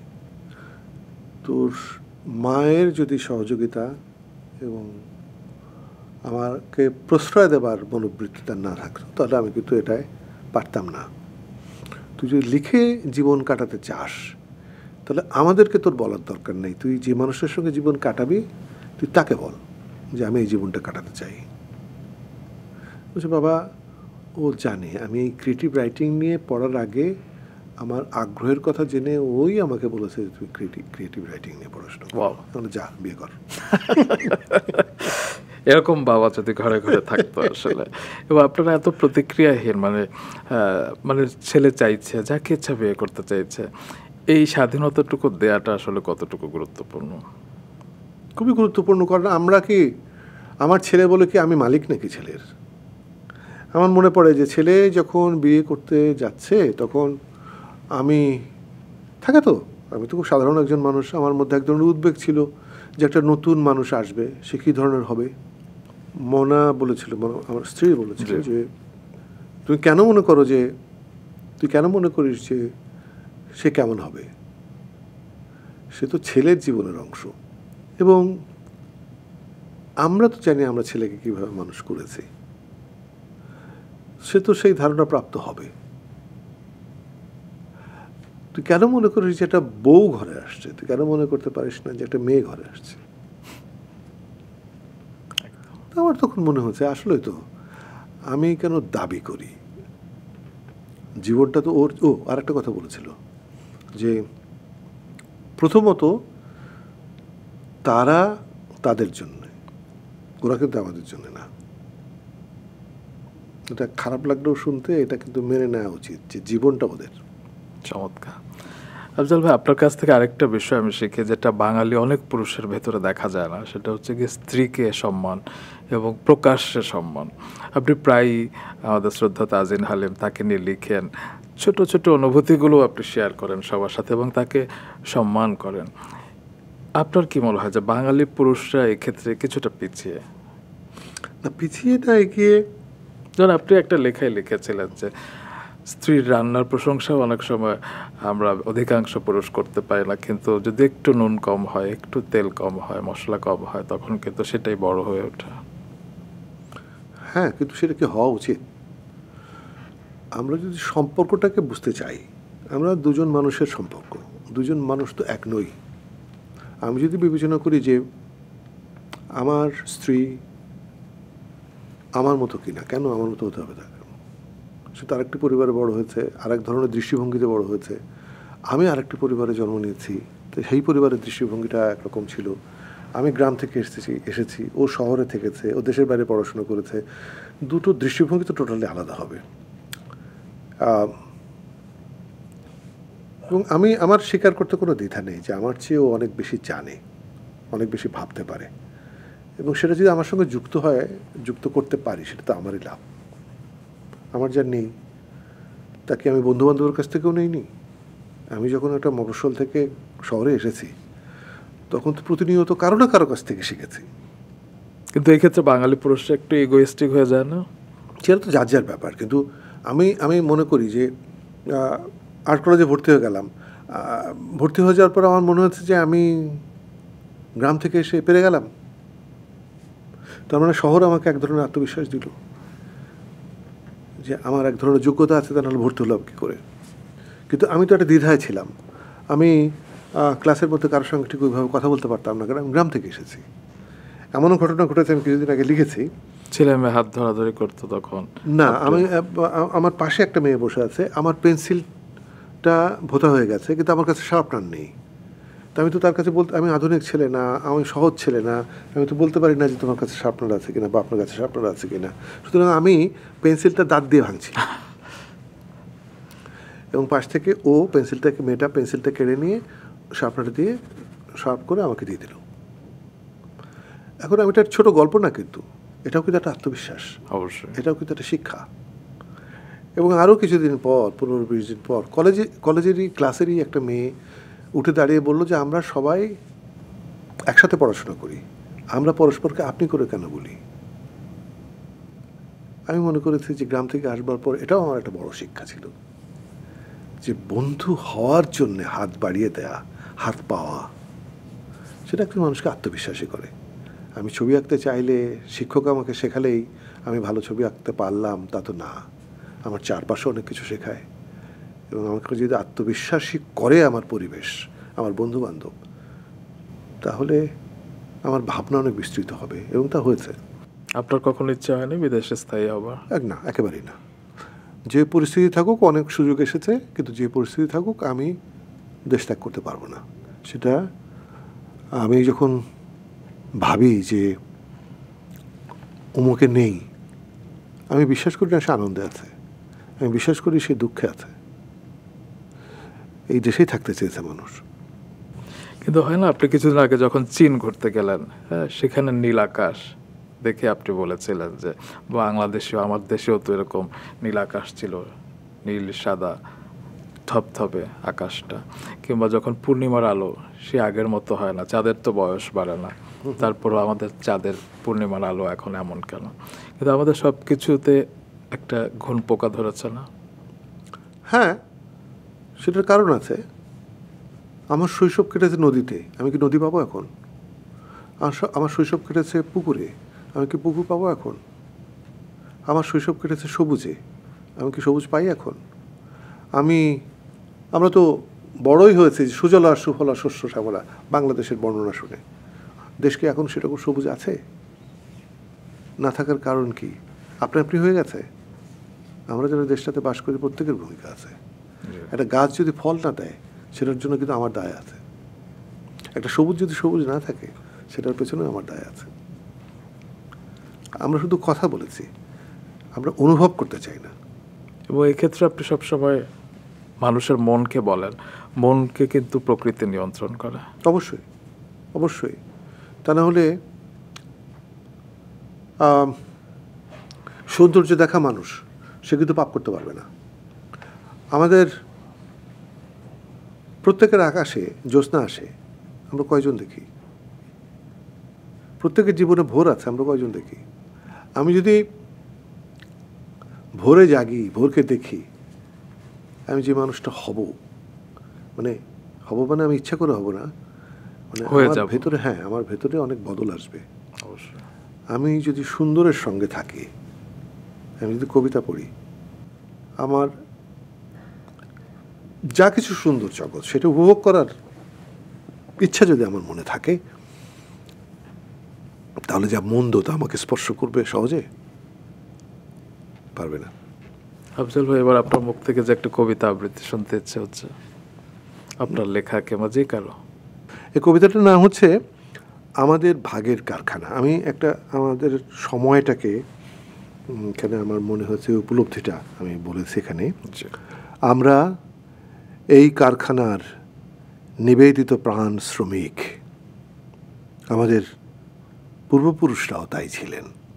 কালে কালে, যুগে যুগে আমরা গভীর প্রেমে ও সরল বিশ্বাসে মালিক মহাজনদের মহামান্য বলে বিবেচনা করি। তারা আদেশ করেন, উৎপাদন বাড়াও। আমরা সকলে কলকারখানার অংশ হয়ে যাই। বিদ্যুতের গতি, তেলমোবিল, কারখানার চাকা, মুহূর্তে সবই হয়ে যেতে পারে আমাদের রক্ত, মাংস ও ঘাম। এই আমরা জগতের শ্রেষ্ঠ উৎপাদন শ্রমিক। কেউ আমরা কোনোদিনও বেতন বোনাসের তোয়াক্কা করিনি। দাবি, আন্দোলন, সংগ্রাম এসবে উৎপাদন ব্যাহত হয়। কারখানা মালিক, মহাজন এবং আমরা সকলেই উৎপাদনের গর্বিত অংশীদার, সকলেই নিষ্ঠাবান। আমরা প্রত্যেকেই কায়দা কৌশলে অতি পরিণত মানের। পানির মতো যে কোনো পাত্রে ঢেলে এই আমাদের বদলানো যায়নি, যাবে না। এমনই একরোখা স্বভাব। কোনো কালে ঢেউ হব না, হতে চাই না মাছ কিংবা পাখি। আমরা বিদ্যুতের গতি, তেলমোবিল, কারখানার চাকা ইত্যাদি হতে পেরে মুখ বন্ধ করে প্রতিজন ঝলমলে, প্রতিদিন ঝলমলে এবং চলমলে আমরা এই পুরাতন কারখানায় নতুন উদ্দীপনায় রোজ মানুষ ভাগ করে যাব, উৎপাদন করে যাব ভাগের মানুষ। চমৎকার, চমৎকার। এই কবিতাটা কি কোনো বইয়ের ভেতরে স্থান পেয়েছে? না, এটা আমার নতুন লেখা। সামনে যে বইটা বেরোবে তার মধ্যে নিশ্চয়ই আশা করি। সামনে বই বের হচ্ছে, কবে বের হচ্ছে? এটা মোটামুটি তৈরি আছে সব কিছু, হয়তো সহসা বেরোবে। আফজাল ভাই, আমি যেমন আপনার লেখা নিয়মিত পড়ি ফেসবুক থেকে, কিন্তু হয় না যে যারা আপনার ফেসবুকে ফ্রেন্ড লিস্টে নেই কিংবা এই লেখাগুলো পড়তে চায়, তাদের জন্য আপনি কি করতে চান? আচ্ছা, আমি রুমান ফেসবুকের কিন্তু ব্যবহার কিছু জানি না। আমি এটা ব্যবহার করি, এখন আমার একটা ভাবনা মাথায় আসলে লিখলে সেটা দেওয়ার একটা জায়গা থাকে। আমি হয়তো নিয়মিত অনেক কাগজ আমাকে নিয়মিত কলাম লিখতে বলে, কিন্তু সেটা লিখতে হলে কি একটা ধরাবাঁধার নিয়ম থাকে যে আমাকে এই শব্দ এতদিনের মধ্যে লিখে দিতে হবে। আমি তো, আমার লেখার নিশ্চয়তা নেই। আমি আজকে দুটো লেখা লিখে ফেলতে পারি, আগামী 7 দিনে একটাও লেখা লিখবো না। যখন লেখাটা আসে তখন আমি সঙ্গে সঙ্গে ফেসবুকে দিয়ে দিতে পারি। এবং একটা জিনিস খেয়াল করি যে আমি কিন্তু আবার ওই লেখাটা সম্পর্কে যারা প্রতিক্রিয়া জানায় তাদের যে উত্তর করি তাও কিন্তু না, কিন্তু তাদের জন্যই লিখি। কারণ তারা যে তাদের প্রতিক্রিয়া জানান সেটাই কিন্তু আমার মধ্যে অনুপ্রেরণা এসে কাজ করে। এটাও জানা হয় যে একটা লেখা 25,000 মানুষ পড়েছে, মন্তব্য করেছে হয়তো 1,000 জন। আমি মনে করি এটা তো অনেক, একটা কাগজে লিখে তো এটা জানা হয় না, কিন্তু এখানে লিখলে তো জানা হয় যে এত মানুষ পড়েছে, এত মানুষ মতামত দিয়েছে। সেই মতামতের সবটাই যে ওই লেখাটার পক্ষে তাও না। যদি কেউ বিপক্ষেও লেখেন, সেটাও তো মনে হয় যে বিপক্ষে কেন লিখলো। আফজাল ভাই, আপনি কি অল্পতে খুশি হন সবসময়, নাকি এটা আস্তে আস্তে? তাই তো হওয়া উচিত, কিন্তু কোথায় অল্পতে খুশি হই? ওই যে আমি একটু আগে বলেছি, আমি যদি একটা কবিতা লিখি, সেই কবিতাটা লেখার জন্যে আমি ঘাম ঝরাতে রাজি না। যদি ওটা সহজে আসে ভালো, যদি সহজে না আসে ওটা আমার না। আপনার কি মনে হয় না আপনার একটা আত্মজীবনী লেখা উচিত পরবর্তী প্রজন্মের জন্য, কিংবা ধরুন এরকম কোনো পডকাস্ট শো? আমার ইচ্ছা আছে পডকাস্ট শো করবো। ওয়াও। এই কারণে করবো যে লিখি যখন, তখন আমার বিচিত্র ভাবনা আছে। পডকাস্ট শো করা মানে হলো যে লেখার বাইরেও তো একটা মানুষের আরও কাছাকাছি যাওয়া যায়। জি। আর আত্মজৈবনিক যেটা, সেটা হলো ঠিক আত্মজৈবনিক না। আমি একটা লেখা লিখছি, দীর্ঘ একটা লেখা লিখছি। সেটা লেখার কারণ হচ্ছে আমরা যে সময়টা পার করে এসেছি যদি লিখি, তাহলে পরবর্তী প্রজন্মের সামনে উদাহরণ হিসেবে থাকবে যে এই সময়টা এরকম ছিল। মানে এটা জানার সময়কালটাকে, হ্যাঁ, আমার জীবনকে জানবার দরকার নেই, কিন্তু আমার জীবনকালে এই সময়টা এইভাবে ছিল। যেমন এখন কেউ কি ভাবতে পারবে যে আমরা এমন একটা ঢাকা শহরে এসেছিলাম, যে ঢাকা শহরে দেশের সেরা মানুষগুলো বাস করতো এবং সেরা মানুষগুলোর সঙ্গে আমাদের সম্পর্ক রচনা হয়েছিল। এই সম্পর্ক রচনা হওয়ার কারণ হচ্ছে আর্ট কলেজে পড়াশোনা করেছি, থিয়েটার করি, খুব স্বাভাবিক নিয়মে সবার সঙ্গে সবার সম্পর্ক হয়েছে। সেই শহরটাকে কিন্তু আমরা 54 বছর পর দেখছি বিচ্ছিন্ন শহর। কার সঙ্গে আমার ঘনিষ্ঠতা আছে, কার সঙ্গে ঘনিষ্ঠতা নেই, আমরা কিন্তু বুঝতে পারি না এখন।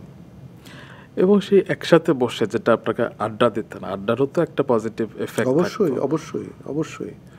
একজন কবি আমাদের সঙ্গে, বিখ্যাত কবি আমাদের সঙ্গে আড্ডা দিচ্ছেন, আমরা থিয়েটার কর্মী, সেজন্য আমাদের সঙ্গে আড্ডা দিচ্ছেন। একজন চলচ্চিত্র নির্মাতা, একটা ব্যবসায়ী, একটা রাজনীতি, সকল শ্রেণীর মানুষ, সবার সঙ্গে সবার অসাধারণ সম্পর্ক ছিল। দেশের বিখ্যাত সম্পাদকেরা, তাদের সঙ্গে আমাদের যে ধরনের সম্পর্ক ছিল, তাদের কাছ থেকে আমরা যা জেনেছি বুঝেছি, তা সারা জীবনের পাথেও। সেগুলো যেহেতু এখন নেই, সমাজ তো একটু অস্থির হবে। মানে সব কিছু তো বিচ্ছিন্ন হয়ে গেছে। তার সমাজকে ঠিক করবার দায়িত্বটা আসলে কার? সবার। আমি বলবো না যে অমুকে কেন করেনি, আমি কি করছি। আমি যদি ভাবি যে আমি কি করছি, তাহলে আমি আমার কাছে সেই প্রশ্ন তুলে প্রশ্নের উত্তর দিতে পারবো যে আমি কি করছি। আমি শুধু অভাব অভিযোগের কথা বলবো, সেটা তো আমার দায় এবং দায়িত্ব না। আমি জানতে চাইবো আমার কাছে আমি কি করছি, আমার দ্বারা কোনো অনিষ্ট সাধন হয়েছে কিনা, মানুষের, সম্পর্কের, দেশের। যদি তা না হয়ে থাকে, আমি কিছু পেয়েছি কি না পাইনি সেটা কিন্তু গুরুত্বপূর্ণ বিষয় না। আমি অহংকারের সঙ্গে বলতে পারবো যে আমি কারো ক্ষতির কারণ নই। অবশ্যই। একটা মন্তব্য করলাম, 10টা মানুষকে অসম্মানিত হলো, এবং একই সঙ্গে আমি প্রমাণ দিতে চাইলাম যে দেশের প্রতি আমার দায়িত্ব আছে। আমি দুঃখিত না। আমি যখন আমার দেশাত্মবোধের দায়িত্ব প্রমাণ করতে কাউকে অপমান করেছি, অসম্মান করেছি, সেটা দেশাত্মবোধ হিসেবে টেকে থাকে না। তবে হয় না যে ছোটবেলা আমার জায়গা থেকে যদি আমি বলি, ভাত খেতাম কিছু টিভিসি দেখে, এবং বড় হয়ে জেনেছি সবগুলোর মেকার ছিলেন আপনি। এবং এত কালারফুল বিজ্ঞাপন চিত্র, এবং আপনার হাত ধরেই তো বাংলাদেশের মোটামুটি প্রায় সব তারকার জন্ম হয়েছে এখন, এবং তারা সবাই বলেনি। আমাদের গত পর্বে এসেছিলেন সাদিয়া ইসলাম মৌ, এবং তিনিও বলছিলেন আপনার কথা। তো এই যে এত তারকা আপনি তৈরি করেছেন, আপনার কাছ থেকে তো আমরা একটা চলচ্চিত্র পেতেই পারতাম। আপনি সেটা নির্মাণও করেছেন, মানিকের লাল কাঁকড়া, এবং সেটি আমরা এখনো দেখিনি। তবে আপনি কি আরও চলচ্চিত্র নির্মাণ করতে পারেন না? আমাদের জন্য কি আরও কিছু দিতে পারেন না? করতে চাই। তবে প্রথম পর্বে একটি জিনিস বললেন, একটু প্রশ্নের প্রথম পর্বে বলা হয়েছে আমি নির্মাণ করেছি। আমি আসলে করিনি, কিন্তু আমি হয়তো প্রধান ভূমিকায় ছিলাম, কিন্তু আমার সঙ্গে এরাও ছিল। যে মৌ যে বলেছে, মৌয়ের যে গুণটা আছে, সেই গুণটা কিন্তু আমি বিজ্ঞাপনের কাজে লাগিয়েছি। ফুয়াদ নাসির বাবু, আয়ুব বাচ্চু বা রিপন খান, এদের যে সুর করার ক্ষমতা আছে, সেই সুরের ক্ষমতাটা তো আমি ব্যবহার করেছি।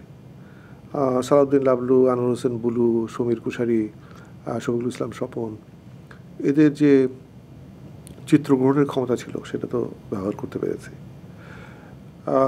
যেমন শুরুতে বলছিলাম মঞ্জন চৌধুরীর কথা, এরকম বহু মানুষ আছেন যারা বলেছে জীবনের বাঁকে বাঁকে দাঁড়িয়ে থেকেছেন এবং কিছুটা এগিয়ে দিয়েছেন, আমাদেরকে এগিয়ে দিয়ে থাকেন সাধারণত। সেই সময় এবং প্রচুর মানুষ ছিল যারা একটা মাধ্যমকে এগিয়ে নিয়েছেন। আমরা কিন্তু এখন দাবি করতে পারবো না যে সেই সময়, সেই সুযোগ, সেই মানুষ এখন আছে। আর চলচ্চিত্র নির্মাণ অবশ্যই আমার স্বপ্নের মধ্যে আছে। অবশ্যই আমার জীবনের স্বপ্ন আছে যে মঞ্চে আবার উঠবো অভিনয়ের জন্যে। একটা চিত্র প্রদর্শনী হওয়া উচিত, একটা অন্ততপক্ষে একটা চলচ্চিত্র নির্মাণ করা উচিত। এবং পয়ালেনা রোমকির মতো আরও কিছু লেখা হতো আপনার কাছ থেকে আমরা পেতে পারি, নাটক হোক, সিরিজ হোক। আমি এখন যেগুলো লিখি সেগুলো হয় না, এক একটা সময় লেখার ধরন পাল্টায়। আমি এখন লেখার বিষয়গুলো উপভোগ করছি হচ্ছে মানুষের অন্তর্গত সুখ দুঃখ, বোঝা না বোঝার বিষয়গুলো, যেটা আমি আমার মতো করে বুঝি সেটা বলি। এবং আমার মনে হয় যে এটা নিয়ে যখন মানুষ কথা বলে তখন এটা একটা সংক্রমণের মতো, যে আমি একটা ভাবনাকে বিস্তৃত করতে পারলাম, এটা উপভোগ করি। আফজাল ভাই, আপনি কি উপহার পেলে সবচেয়ে বেশি খুশি হন? ভালোবাসা। সেটা তো আছে। যদি আমি বলি যে দৃশ্যমান কিছু, ভিজিবল, আমি একটা জানি, চশমা রাখার খাপ। ও আচ্ছা, হ্যাঁ হ্যাঁ, ও দুর্বলতা কিছু থাকে মানুষের, সেটা হলো আমার ব্যাগের প্রতি দুর্বলতা আছে, আমার চশমার ফ্রেমের প্রতি দুর্বলতা আছে, আমার বেল্টের প্রতি দুর্বলতা আছে, আমার পোশাকের প্রতি দুর্বলতা আছে। কিন্তু পোশাক মানে এই নয় যে আমি খুব দামি দামি পোশাক পরি, আমি কিন্তু খুবই কম দামের পোশাক পরি। আমি বলতে গেলে যা সাধারণ দোকানে পাওয়া যায় ওসব কিনি। আমি এত বিদেশে যাই, কেউ বলতে পারবে না আমি বিদেশ থেকে কোনো পোশাক কিনেছি কখন। পোশাক নিয়ে একটা গল্প আছে না আপনারও, যে আপনার বন্ধু একটা দোকানে নিয়ে গেল, সেখানে আপনি ইটালিয়ান একটা শার্ট দেখলেন। ওহ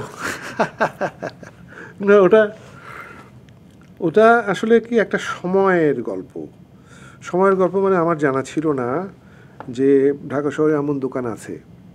কারণ আমরা তো প্রত্যেকেই নিজের একটা বৃত্ত আছে, বৃত্তের মধ্যে ঘোরাফেরা করি, আরেক বৃত্ত সম্পর্কে আমাদের তো আসলে খুব জানা হয় না।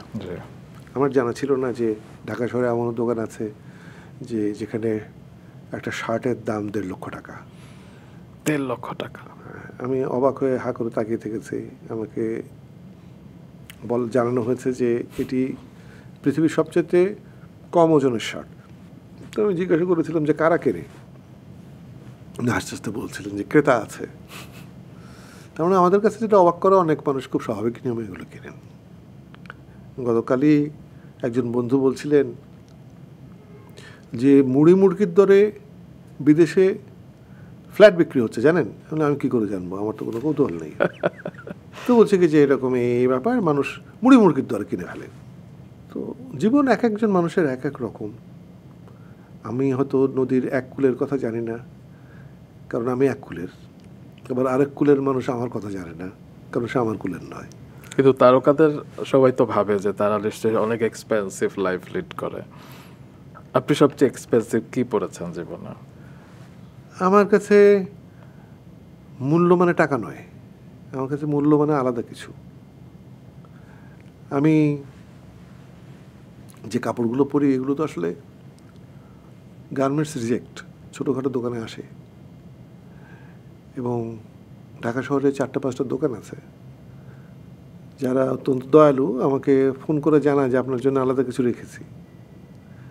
এবং তারা জানে যে আমি কী ধরনের কাপড় চোপড় পরি, আমি কী ধরনের প্যান্ট পরি, কী ধরনের শার্ট পরি, সেটা আলাদা করে রাখে। এবং সেটার জন্য বেশি দামও দিতে হয় না, তারা ব্যবসার জন্য আমাকে দেয় না। তারাও আনন্দ পায় যে আমার এই ধরনের ঝোঁক আছে। শুধু এই পোশাক নয়, ছোট ছোট যে কোনো বিষয়কে আপনি এত বড় করে দেখেন। আমি সেদিন দেখছিলাম যে অ্যাভোকাডো খেয়েও আপনি সেই চাষিটির প্রতি গাড়িতে বসে কৃতজ্ঞতা প্রকাশ করেছিলেন যে হ্যাঁ, আমাদের দেশে অ্যাভোকাডো তা কি হওয়া উচিত না? কারণ আমরা যখন 100টা দুঃখের কথা বলি, বেদনার কথা বলি, হতাশার কথা বলি, কিন্তু পাশাপাশি তো এটাও বলা উচিত যে এই দেশের মানুষ কি করছে, কি অসম্ভবকে সম্ভব করছে। আমার এক বন্ধু, আমার ঈর্ষা বোধ হয়, আমি পারবো না, কিন্তু ও করে। আমরা একই বয়সী। ও কিন্তু অবসর গ্রহণ করেছে তার মানে কাজ থেকে। সে হিমালয় চড়তে যায়, সে পাহাড় চড়তে যায়। তো এটা তো কি, এটা তো একটা মানুষের মধ্যে এই ধরনের ভালোবাসা যদি থাকে, ওর দ্বারা মন্দ কোনো কিছু করা সম্ভব না। যে একটা শাড়ির ডিজাইন করছে বাংলাদেশে, সে তো জানে যে তার এই কাজের ক্ষেত্রটার পরিসর খুব বড় নয়, কিন্তু সে তো স্বপ্নটা দেখছে ওর মধ্যে দিয়ে। আমি ওই লেখাটার মধ্যে লিখেছি যে কপালের টিপ বানায়, টিপ, এত ক্ষুদ্র জিনিসের মধ্যেও একটা সৃজনশীলতা আছে। আমি রেসপেক্ট জানাতে চাই তাদের, যে এরাই এদের মধ্যেই দেশপ্রেম আছে, এরাই দেশটাকে সম্মান করছে। সুতরাং অ্যাভোকাডো ফলটা যে চাষ করছে, আমি ওটা লিখে জানতে পারলাম যে সারা দেশব্যাপী এটার চাষ হচ্ছে। তো এটা তো আমি আসলে বিদেশে খেয়েছি, আমি তো এটা দেশে হতে পারে কি না পারে আমি তো ভাবিনি। কিন্তু যখন আমি পেয়েছি তখন আমার মনে হয়েছে, অনেকে বলেছে ও দেশে খুব একটা ভালো হবে না, তা তো না। আমার তো মনে হচ্ছে যে দেশেও যথেষ্ট ভালো হয়। অবশ্যই। তো স্যালুট করবো না কেন, যে ওই মানুষটা সে তো আসলে এটা করে অনেক বড় টাকা রোজগার করবে না, তারও কিন্তু একটা স্বপ্ন আছে যেটা আমি করতে পারবো না, এই চ্যালেঞ্জটা সে গ্রহণ করেছে। শুধু অ্যাভোকাডো না, প্রচুর বিষয় আছে যারা দেশকে এগিয়ে নিয়ে যাচ্ছে, তারা কিন্তু বিনিময়ে কিছু পাচ্ছে না, তারা কিন্তু প্রশংসাও পায় না। একজন টমেটো চাষি, সে তো ঋণ করে চাষ করছে, সেই টমেটোটা কারণ বাজারে এসে যখন পৌঁছায় তখন যা দাম হয় সেটার অর্ধেক পয়সা তো চাষিটা পায় না। সে কি চাষ বন্ধ রাখে? একদম।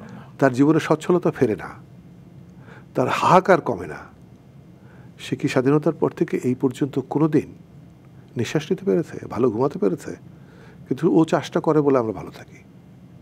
ও তো কখনো বলে না জোর কি নেই বা কি হতে পারতো, দেশ নিয়ে গভীর কথা তো সে বলে না, সে তার কাজটা করে। তো আমরা আমাদের যে যেখানে আছি সবাই যদি সবার মতো করতে পারতাম, আফসোসের কথা কমাতে পারতাম, আশার কথাটা বেশি জাগাতে পারতাম, সেটা ভালো হতো। আফজাল ভাই, আপনার কাছে কি মনে হয় কোনটা বেশি কঠিন, ভালোবাসা নাকি ঘৃণা করা? অবশ্যই ঘৃণা করা যে কেউ করতে পারে। ভালোবাসতে থাকলে ভালোবাসতে পারার জন্য যোগ্যতা তাকে লাগে। তবে আপনি কখনো কাউকে ঘৃণা করেন না। যদি আপনাকে একটা পরিস্থিতির কথা বলি, আপনি এই পরিস্থিতিতে আপনি যারা কাজটি করেছে তাদের উদ্দেশ্যে কি দেখাবেন, ভালোবাসা নাকি ঘৃণা? গত বছর আপনি খুব অসুস্থ হয়ে গিয়েছিলেন, হসপিটালে ছিলেন, তখন একটা নিউজ ভাইরাল হয়ে গেল যে আপনি নেই, মারা গেছে। এটা আনন্দের বিষয় যে মানুষ ভাবতে পারে যে আচ্ছা অমুকে মরেছে, এটা তো কোনো খবর হতে পারে না। দায়িত্বশীল হওয়া উচিত তো কিছু মানুষের দায়িত্বশীল হওয়া উচিত।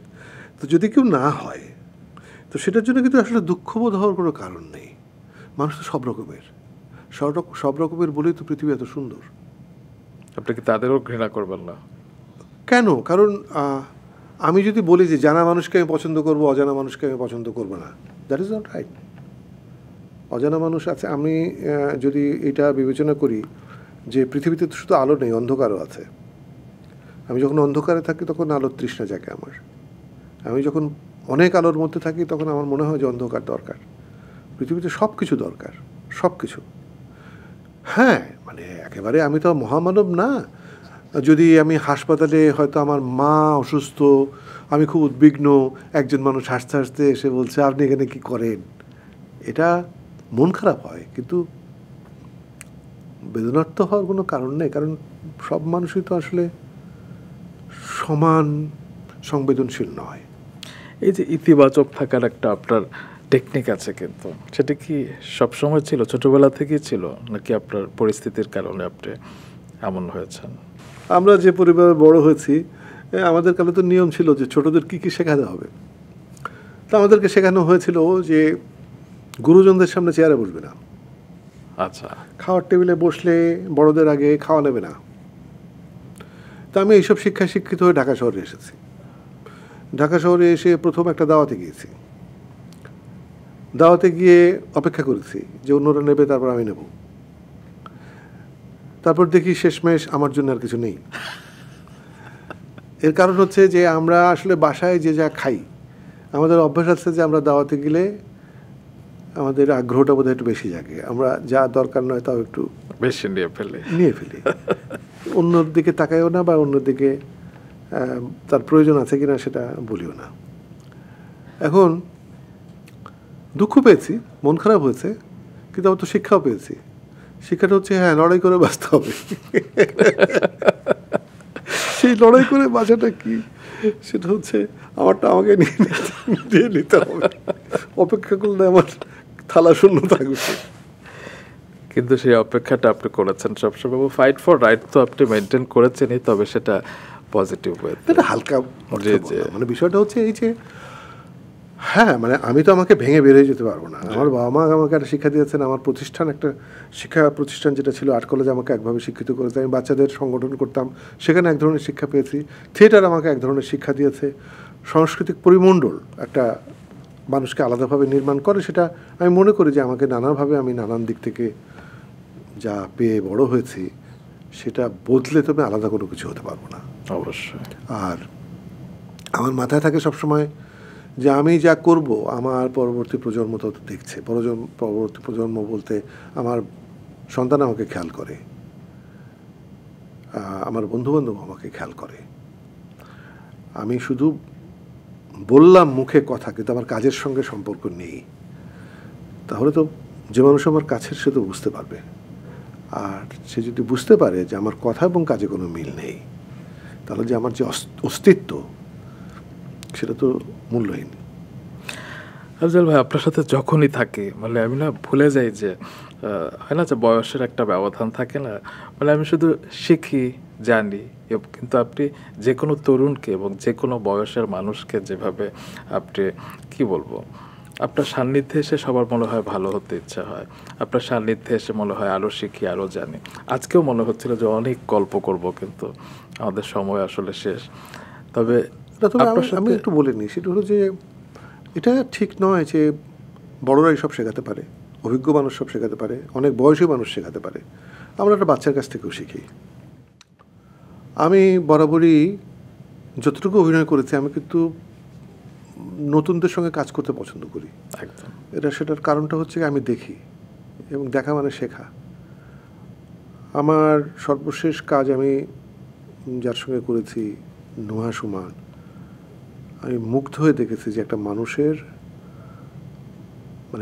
যে আকৃতিটা আমরা সামনে দেখছি তার বাইরে কত গভীরতা থাকে, এবং ওর যদি এই বয়সে এই গভীরতা থাকে, আমি চিন্তা করার চেষ্টা করি যে আমার কতটুকু ছিল এই বয়সে। তার মানে আমি কিন্তু একটা ঝকঝকে আগামী দেখতে পাই, যে আমরা যা পারিনি ওরকম বহু নুহা সুমান আছে যারা আগামীটাকে পাল্টে দেবে। এবং আমরা খুব ভাগ্যবান যে আমাদের একজন আফজাল হোসেন আছেন, এবং যার সাথে থাকলে মনে হয় জীবন সুন্দর। এবং আপনি আমাদের মাঝে সবসময় বিরাজ করুন, আপনার কাজের মাঝে, আমরা সেটি চাই। অনেক ধন্যবাদ আমাকে ডাকবার জন্যে।